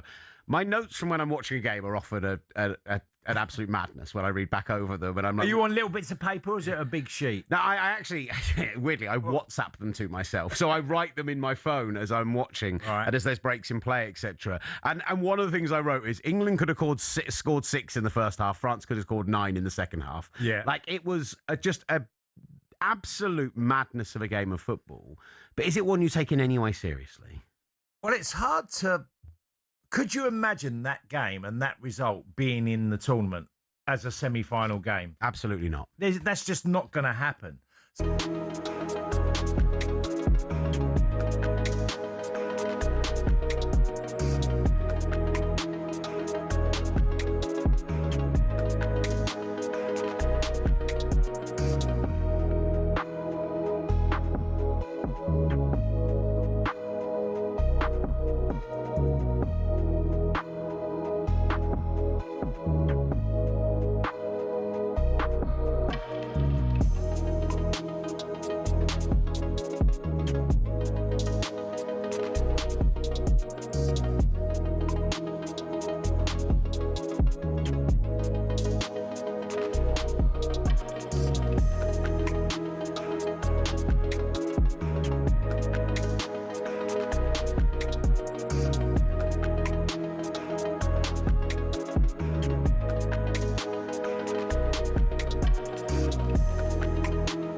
The German leading England. It all sounds a little bit odd, but as Thomas Tuchel tries to bring football home, here's how he ended up in one of the most scrutinised jobs in sport. Well, Tuchel started his footballing journey in the sleepy town of Krimbach. His leadership skills were obvious from an early age, with Tuchel even making subs during PE volleyball sessions. After a knee injury ended his playing career at the age of 25, Tuchel accepted his first coaching role in the Stuttgart U setup in 2000. He led the club's under-19s to their league title 5 years later, but his perceived abrasive personality meant Stuttgart chose not to renew his contract. He went on to spend 5 years at the helm at Mainz before leaving the club for Dortmund. And there, Tuchel secured his first major trophy, the German Cup, in 2017. 8 more pieces of silverware came next for Tuchel in just 5 seasons at PSG, Chelsea and Bayern Munich. And that CV impressed the top brass at the FA. We found so many similarities and so many things that suited my approach and my hunger to achieve special things. I always wanted to come back to England. Well, he says all the right things, but is destiny on Tuchel's side?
We're just having hat wars in the studio. A reminder, Andy Burnham is becoming the 7th Prime Minister in just over a decade today, with a promise to offer breathing room on the cost of living. Sir Keir Starmer has formally offered his resignation to the King before his replacement enters Downing Street to follow events across the day. Be sure to check out our friends at Times Radio and Talk. But this Saturday, it's all about Anthony Joshua's comeback as he faces Christian Prenga. So let's look ahead to the big fight now with DAZN. Big fight build-up on talkSPORT with DAZN. Anthony Joshua's comeback starts this Saturday as he faces Christian Prenga. Watch only on DAZN Saturday Fight Night. And delighted to say, joining us in the studio, talkSPORT fight pundit Spencer Oliver and British heavyweight Fraser Clark as well. Good to see you guys. Good to see you, Alex. Good to see you still got the Texas buzz going around you. But I'm liking that, actually. Martin, I can't believe that you're not feeling it. I'm feeling that. To be fair, the fact Martin doesn't like it tells me it's fashionable. I'm not used to this on the 10 o'clock slot, are we? Do you know, with sort of fun. yeah. Fun. Having fun, yeah, that's true. Yeah. Having a row, maybe, but no. Yeah, well, I tell you what, we nearly got into the ring early when we were debating Thomas Tuchel, but we'll move on. How excited are we to see AJ back in action? Look, you have to respect what this guy has been through. You know, it's been a torrid 6 months for him, really, you know, with what happened out in Nigeria, the rebuild that he's had to go through, not just physically, but mentally as well. It's quite amazing that this guy is actually, Fraser, getting back in the ring only 6 months after the troubles that he's been through. And I've been with him recently, and he's seen in very good spirits. I'm just buzzing to see him back in the ring. I think what he's achieved, you know, up till now has been inspiring for so many young kids, and you know, I think that his journey's been incredible, and to see him come back and come through this one, hopefully he comes through this one and possibly box for a world title again, you got to respect it. I think you have to respect the journey from the day he won the Olympic gold medal. So, you know, with just being a novice in boxing, really, and then to what he's gone on to do. But for this weekend, as a fan, as a friend, excited, nervous, apprehensive, all the emotions are going through me. And I'm pretty sure the whole of the country, or everyone we're watching, is sort of feeling the same thing. We don't know yet what level we're going to see Anthony Joshua at. I can only tell you from what I've seen and the way I've spoke to him recently, he seems in a great place. He seems in a very good place. And that gives me the excitement to hopefully we see a performance. And then we all know what's going to come after. We don't want to speak about it too much, but is this the last fight before Tyson Fury? That's what we're all thinking. Where is he mentally? Obviously, he's a good friend of yours. I know you sparred with him as well. It was a harrowing experience, to say the least, what he went through, obviously losing his two pals in that car crash. Is he in a better place mentally now? Is he going to be quite emotional, you think, at the weekend? I think he's an ultimate professional, and I think he'll carry that into the ring. And I think if he is emotional, it will be probably behind closed doors, which I imagine he will be at some point. He's only human, so I can totally understand that. But from the small conversation I've had with him, I sort of tend to leave these guys running the training camp to focus. He seems in a great place. From the things we've seen on social media, he seems in a great place. Physically, we know he always looks fantastic, but I think the environment he took himself to and the professionalism that is around will show Saturday and hopefully show in the next fight as well against Tyson Fury. Yeah, I totally echo what Fraser said there. I think that speaking to Anthony Joshua a couple of weeks ago, you try and read the body language, see where he is physically, mentally. We know what he's been like in build-up to certain fights before, and when he's a little bit edgy, a little bit snappy, that maybe something's not quite gone right in camp. But he seems in an incredible place. I saw him out in Egypt. He looked so relaxed when Alexander Usyk and Rico Verhoeven boxed. He looked in great shape. Seen him recently. Since then, Fraser's right in what he says, guys. Look, we'll all have an opinion on how he's going to box. Can he, reach the heights that he once was? Will he be as good? How will have this affected him? Well, I think only he knows. Or sorry, actually, he doesn't even know. Should I say? Until that bell rings, until he does that ring walk, which is why what he's going to be like, and that's that warm-up fight, doesn't he? 1,000,000%. Can he do it again? I mean, look, to go through the trauma of losing your best friends and you're looking, you'd be thinking, have I survived that?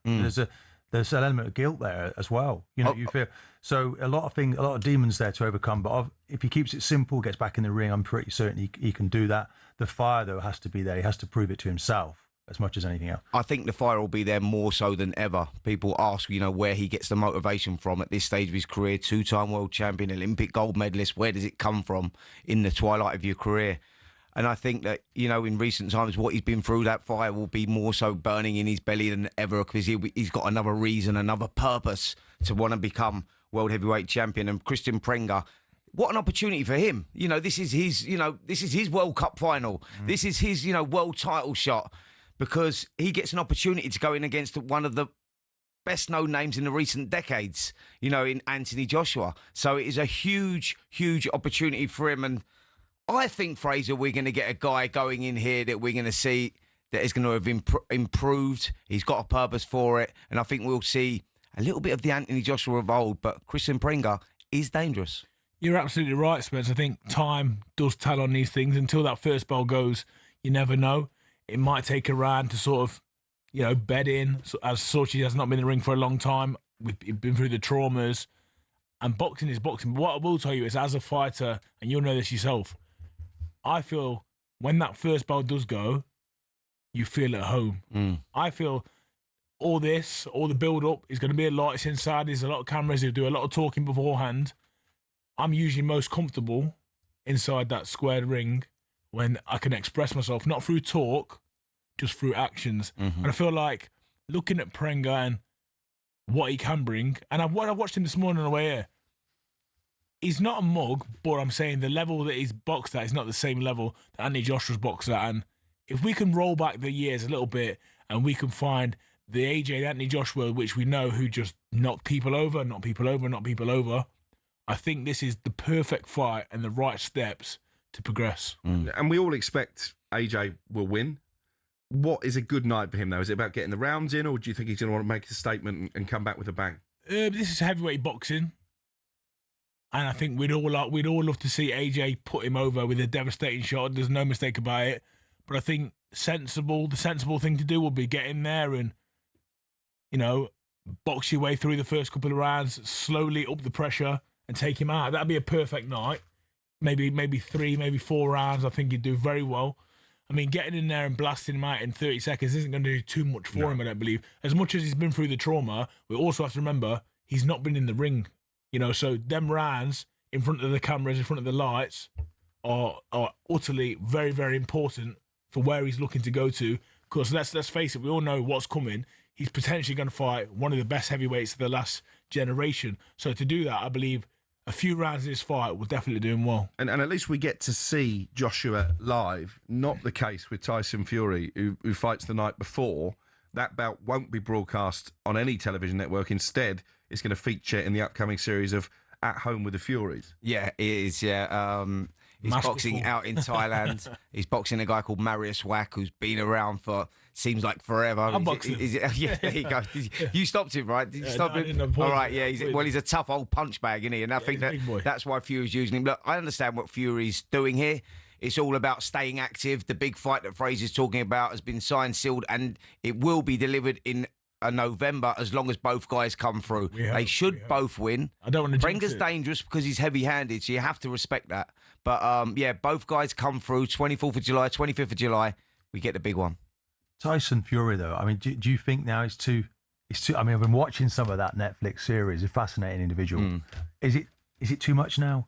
Is he? I mean, are we gonna have to grab him, kicking and screaming out of a ring one day? When's enough for him? No, I think there's still plenty left in the tank. You look at his performance against Arslan Makhmadov, and you can see that there's still stuff there. You know, there was a little bit of ring rust for sure, but I think he's still an elite heavyweight, and I think that we still get that massive fight. The fight that.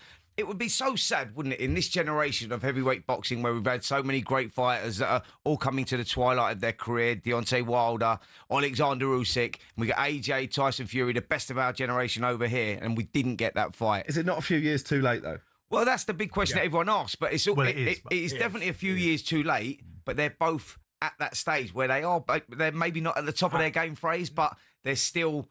It's probably a more even fight than it was maybe a few years ago. I'd say so, and I always remind people of this. What you've got to remember now is this is a one-off. So forget the last few performances, forget where they're at in their career.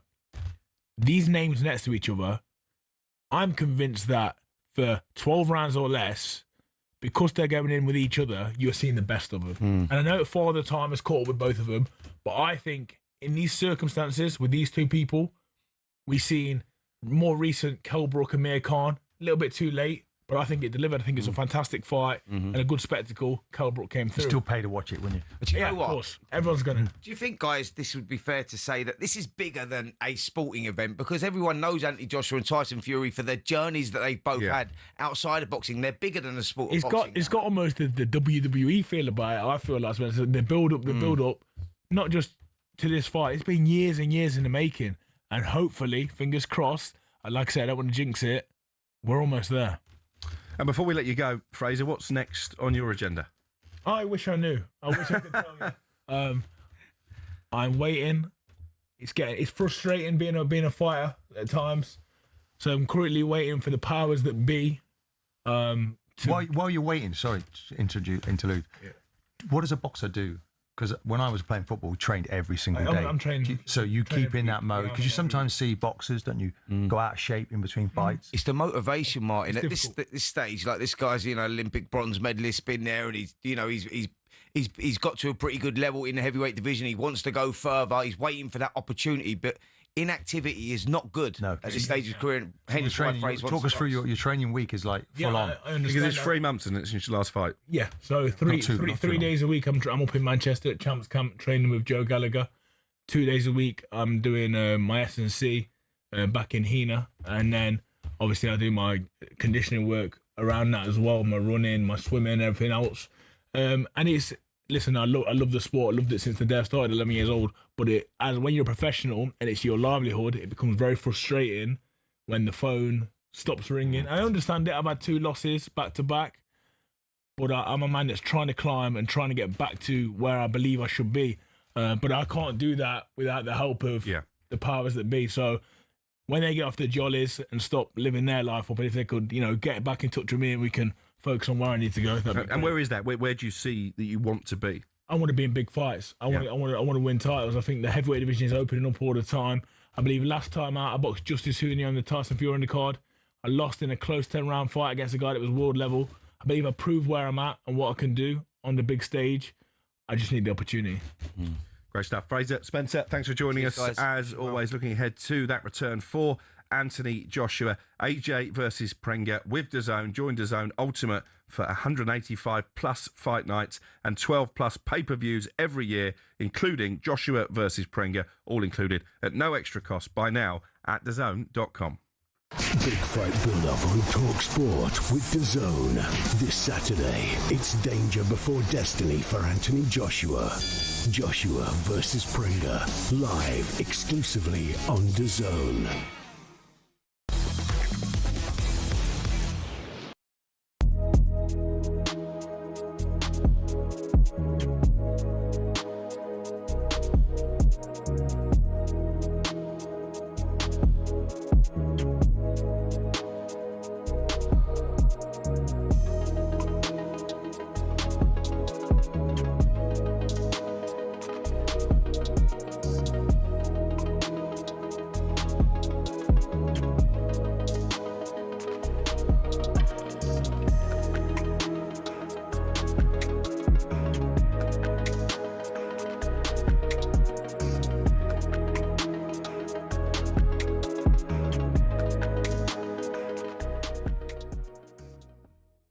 Viva España. Thank you, Spain. Muchas gracias, España. Ferran Torres, you absolute beauty. You have saved football, because from start to finish, whether it's Tom Cruise's pathetic speech about unity in front of Donald Trump, whether it's the game starting 6 minutes late, whether it's the disgraceful refereeing which allowed Argentina to push, scratch, foul and dive their way into extra time, whether it's the most egregious decision to chalk off Nico Williams' opener, whether it's the ridiculous half-time show which wasn't even good, or Infantino chasing after Donald Trump after the trophy was handed out. This World Cup in so many ways was an absolute circus, and Argentina, who might have produced two of the world's best players, have been an ugly addition to this World Cup, and I'm glad they got their just desserts. The only shining light in the stadium was Spain, and I've just enjoyed the biggest hate watch of my life. Thank you, Spain. You've saved football. Max, I'm with you all the way, mate. Look, it was a boring game. It was a terrible game. It was a terrible game, wasn't it? It wasn't great, was Argentina made it terrible. Yeah, the ref made it terrible. Stop. Get ready to get that winning feeling with talkSPORT Win. This summer, talkSPORT is bringing you live and official coverage of every game of the FIFA World Cup 2026. And to celebrate, we're giving away £26,000 guaranteed. Go to win.talksport.com to enter now, and you could win 26 grand in your hand, tax-free. Enter now, and you could be the next to get that winning feeling, courtesy of talkSPORT Win. Find out how to enter now at win.talksport.com.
You're listening to White and Jordan with me, Alex Crook, and the Arsenal invincible Martin Keown. Great to have Fraser Clark and Spencer Oliver with us in the studio previewing Anthony Joshua's return to the ring. They're hot-footing it to record the latest episode of talkSPORT's boxing show on YouTube. Talk Boxing, Barry McGuigan will be alongside them as well, so keep a keen eye out for that. We are trying to raise the Hull City owner, Acun Ilicali, flying back into Istanbul after attending the World Cup over the weekend. If we can't get him today, we will get him later in the week. One thing we didn't touch on, Martin, when we were having our lively discussion about England and Thomas Tuchel, was Anthony Barry, big part of Tuchel's backroom staff, worked with him at Chelsea gave quite an emotional half-time interview as England beat France 6-4 in that bronze medal match over the weekend. I have to be honest, no frustration. I'm a little bit emotional. I'm struggling to find the words, said Barry, to describe how proud I am of these players. They're playing the game with broken hearts. I see 11 lads with broken hearts. Seen them in the last 2 days with broken hearts. They can build a performance like that through playing for England. The team spirit we've built the last 7 weeks has been a privilege to watch. Now, our own Simon Jordan, usually on this slot, he had plenty to say about that on social media. He wrote on X, I'm listening to that coach at halftime, couldn't even name Anthony Barry, almost in tears. For the love of God, that's not a winner. That's the mentality that's been around the players. I sort of see his point. Actually, when Harry Kane, the captain, came out afterwards and said the team with the strongest mentality won that game, well, where was that strong mentality in the semi-final against Argentina, in the game that really mattered? Yeah, but let's just take this in isolation. I wasn't completely comfortable with it. This interview process. If this is an important member of the staff, then perhaps he should be in the dressing room, giving me information that I desperately need to hear from him. So it takes something away from the coach.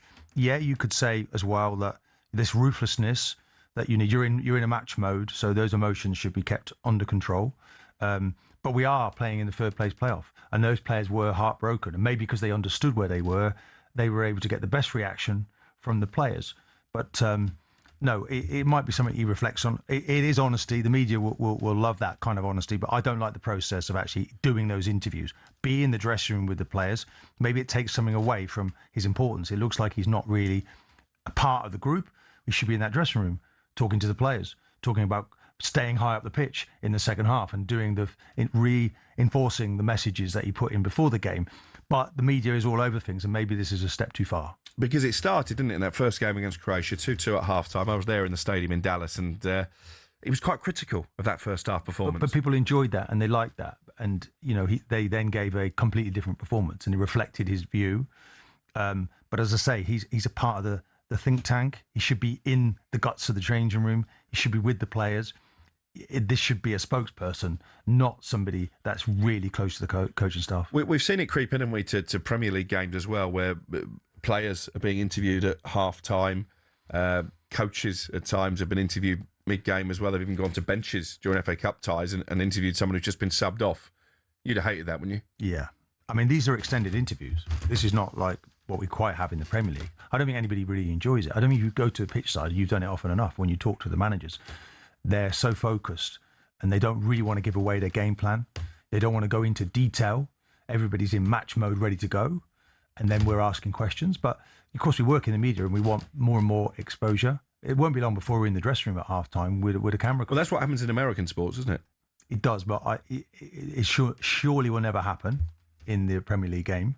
They won't be going into the dressing room. I think Brighton at times have let cameras into their dressing room more at full time than half time. I think it's actually Brentford who did it, didn't they? Yeah. Thomas Tuchel back in the day had a camera in the dressing room, which was planned, to come on and off at key times.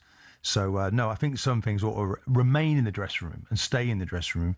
And this is maybe when they've communicated too much. But we shouldn't take advantage of his honesty. He was very honest. He gave an awful lot away. But as I say, I don't think he should be put in that position. We also had the incident, didn't we, with Gabriel Clark after the game. I think it was against Norway in the quarter-final when he asked Thomas Tuchel if there was a mentality issue amongst the players, and Tuchel reacted quite badly to that. And some people had a go at Gabriel, who's a really experienced post-match interviewer. I thought it was a perfectly legitimate question to ask. What's your take on it? Is that just... We've discussed this. Maybe something lost in We've translation? already discussed this. He talked about suffering, and he talked about mentality, and he just he pulled a couple of levers that the Thomas Tuchel wasn't happy with. Yeah. And that's where we kind of went down this road of a bit of a misunderstanding. Maybe Thomas Tuchel didn't quite explain himself. We do forget sometimes that English is not Thomas Tuchel's first language. No, and I think he does an amazing job in that area. And I think then the inference was when the Bellingham question, although it was quite a few questions down the line, looked like it was trying to divide the camp. I mean, we're in a situation now where Gareth Southgate did an amazing job to kind of link that bridge between the media and the players. And we've had situations in the past where managers were ridiculed massively. The likes of Graham Taylor, Roy Hodgson got a bit of stick at the end. I hope we don't return to that. I hope we give some space, Alex, and we've had this row at the start. I hope we give some space for our manager to be able to grow now, develop, and learn from obvious mistakes. And everyone's an expert now. Obvious mistake. I'm joining in. So let's give him time. Let's see what happens. But of course, then at the Euros is something we have to win. And moving it forward, because I think you're going to go on a well-earned holiday now. We won't see you until towards the start of the new Premier League season. Unless things don't go well for you tomorrow, they'll be drafted. You might be in this chair. What are you looking for from the new Premier League season? I know it seems a bit churlish because the World Cup's just finished. Looking for a rest. But they are back in pre-season training, aren't they? Manchester United played a friendly, lost to Wrexham at the weekend. Yeah, and that's the life of a professional footballer. You know, it's an incredible journey. It doesn't last forever. You'll get maybe a couple of weeks off. Enjoy those couple of weeks, but keep one eye on your fitness. You know, I would train and stay quite close to it. And that pain of exercise, not now, but then, was my best friend. And it needed to be my best friend, because if it turned up on me, that pain, and it became an enemy, it meant I wasn't fit.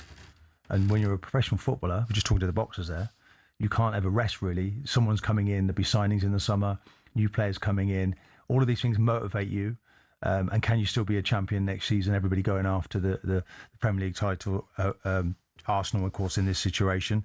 And you've got to take that challenge.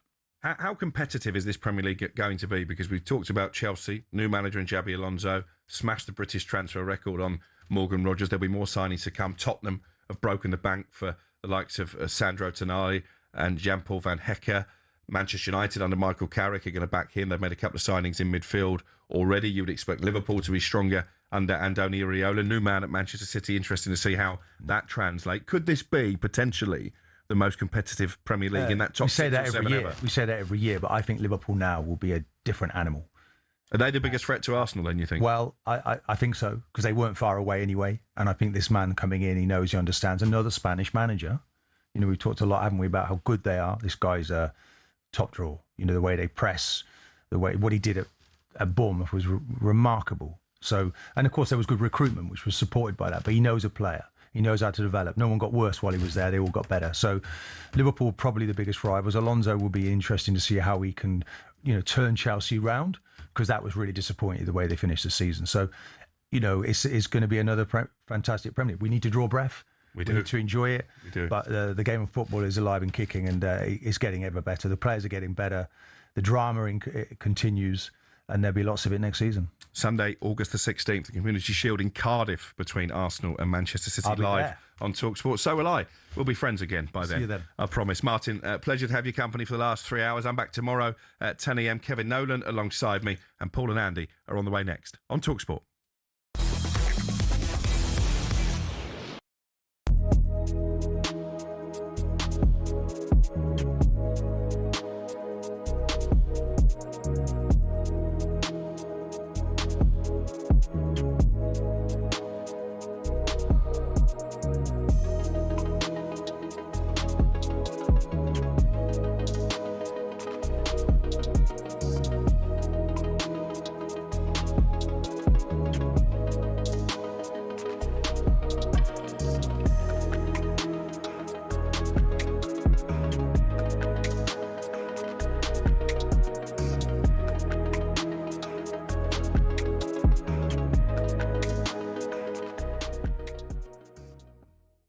Gabby, well done to Spain. Argentina were an absolute disgrace. Yes, last night, I felt like I won last night watching. I felt like football was the winner. Anti-football lost. Shame that Messi's probably last World Cup game was a game where his team didn't try and play football. Disgraceful tactics that have worked all through the World Cup. They've bullied teams. And last night, they tried to bully Spain and it didn't work. Finally, a referee who decided to give a few bookings. Could he give a lot more? Oh, well, how was Paredes still on? Especially to Paredes and other players. But at least he gave that second yellow card to Enzo Fernandez, who deserved to get sent off. Football's the winner once again, which is what we wanted to see in the Champions League. Football being the winner and all.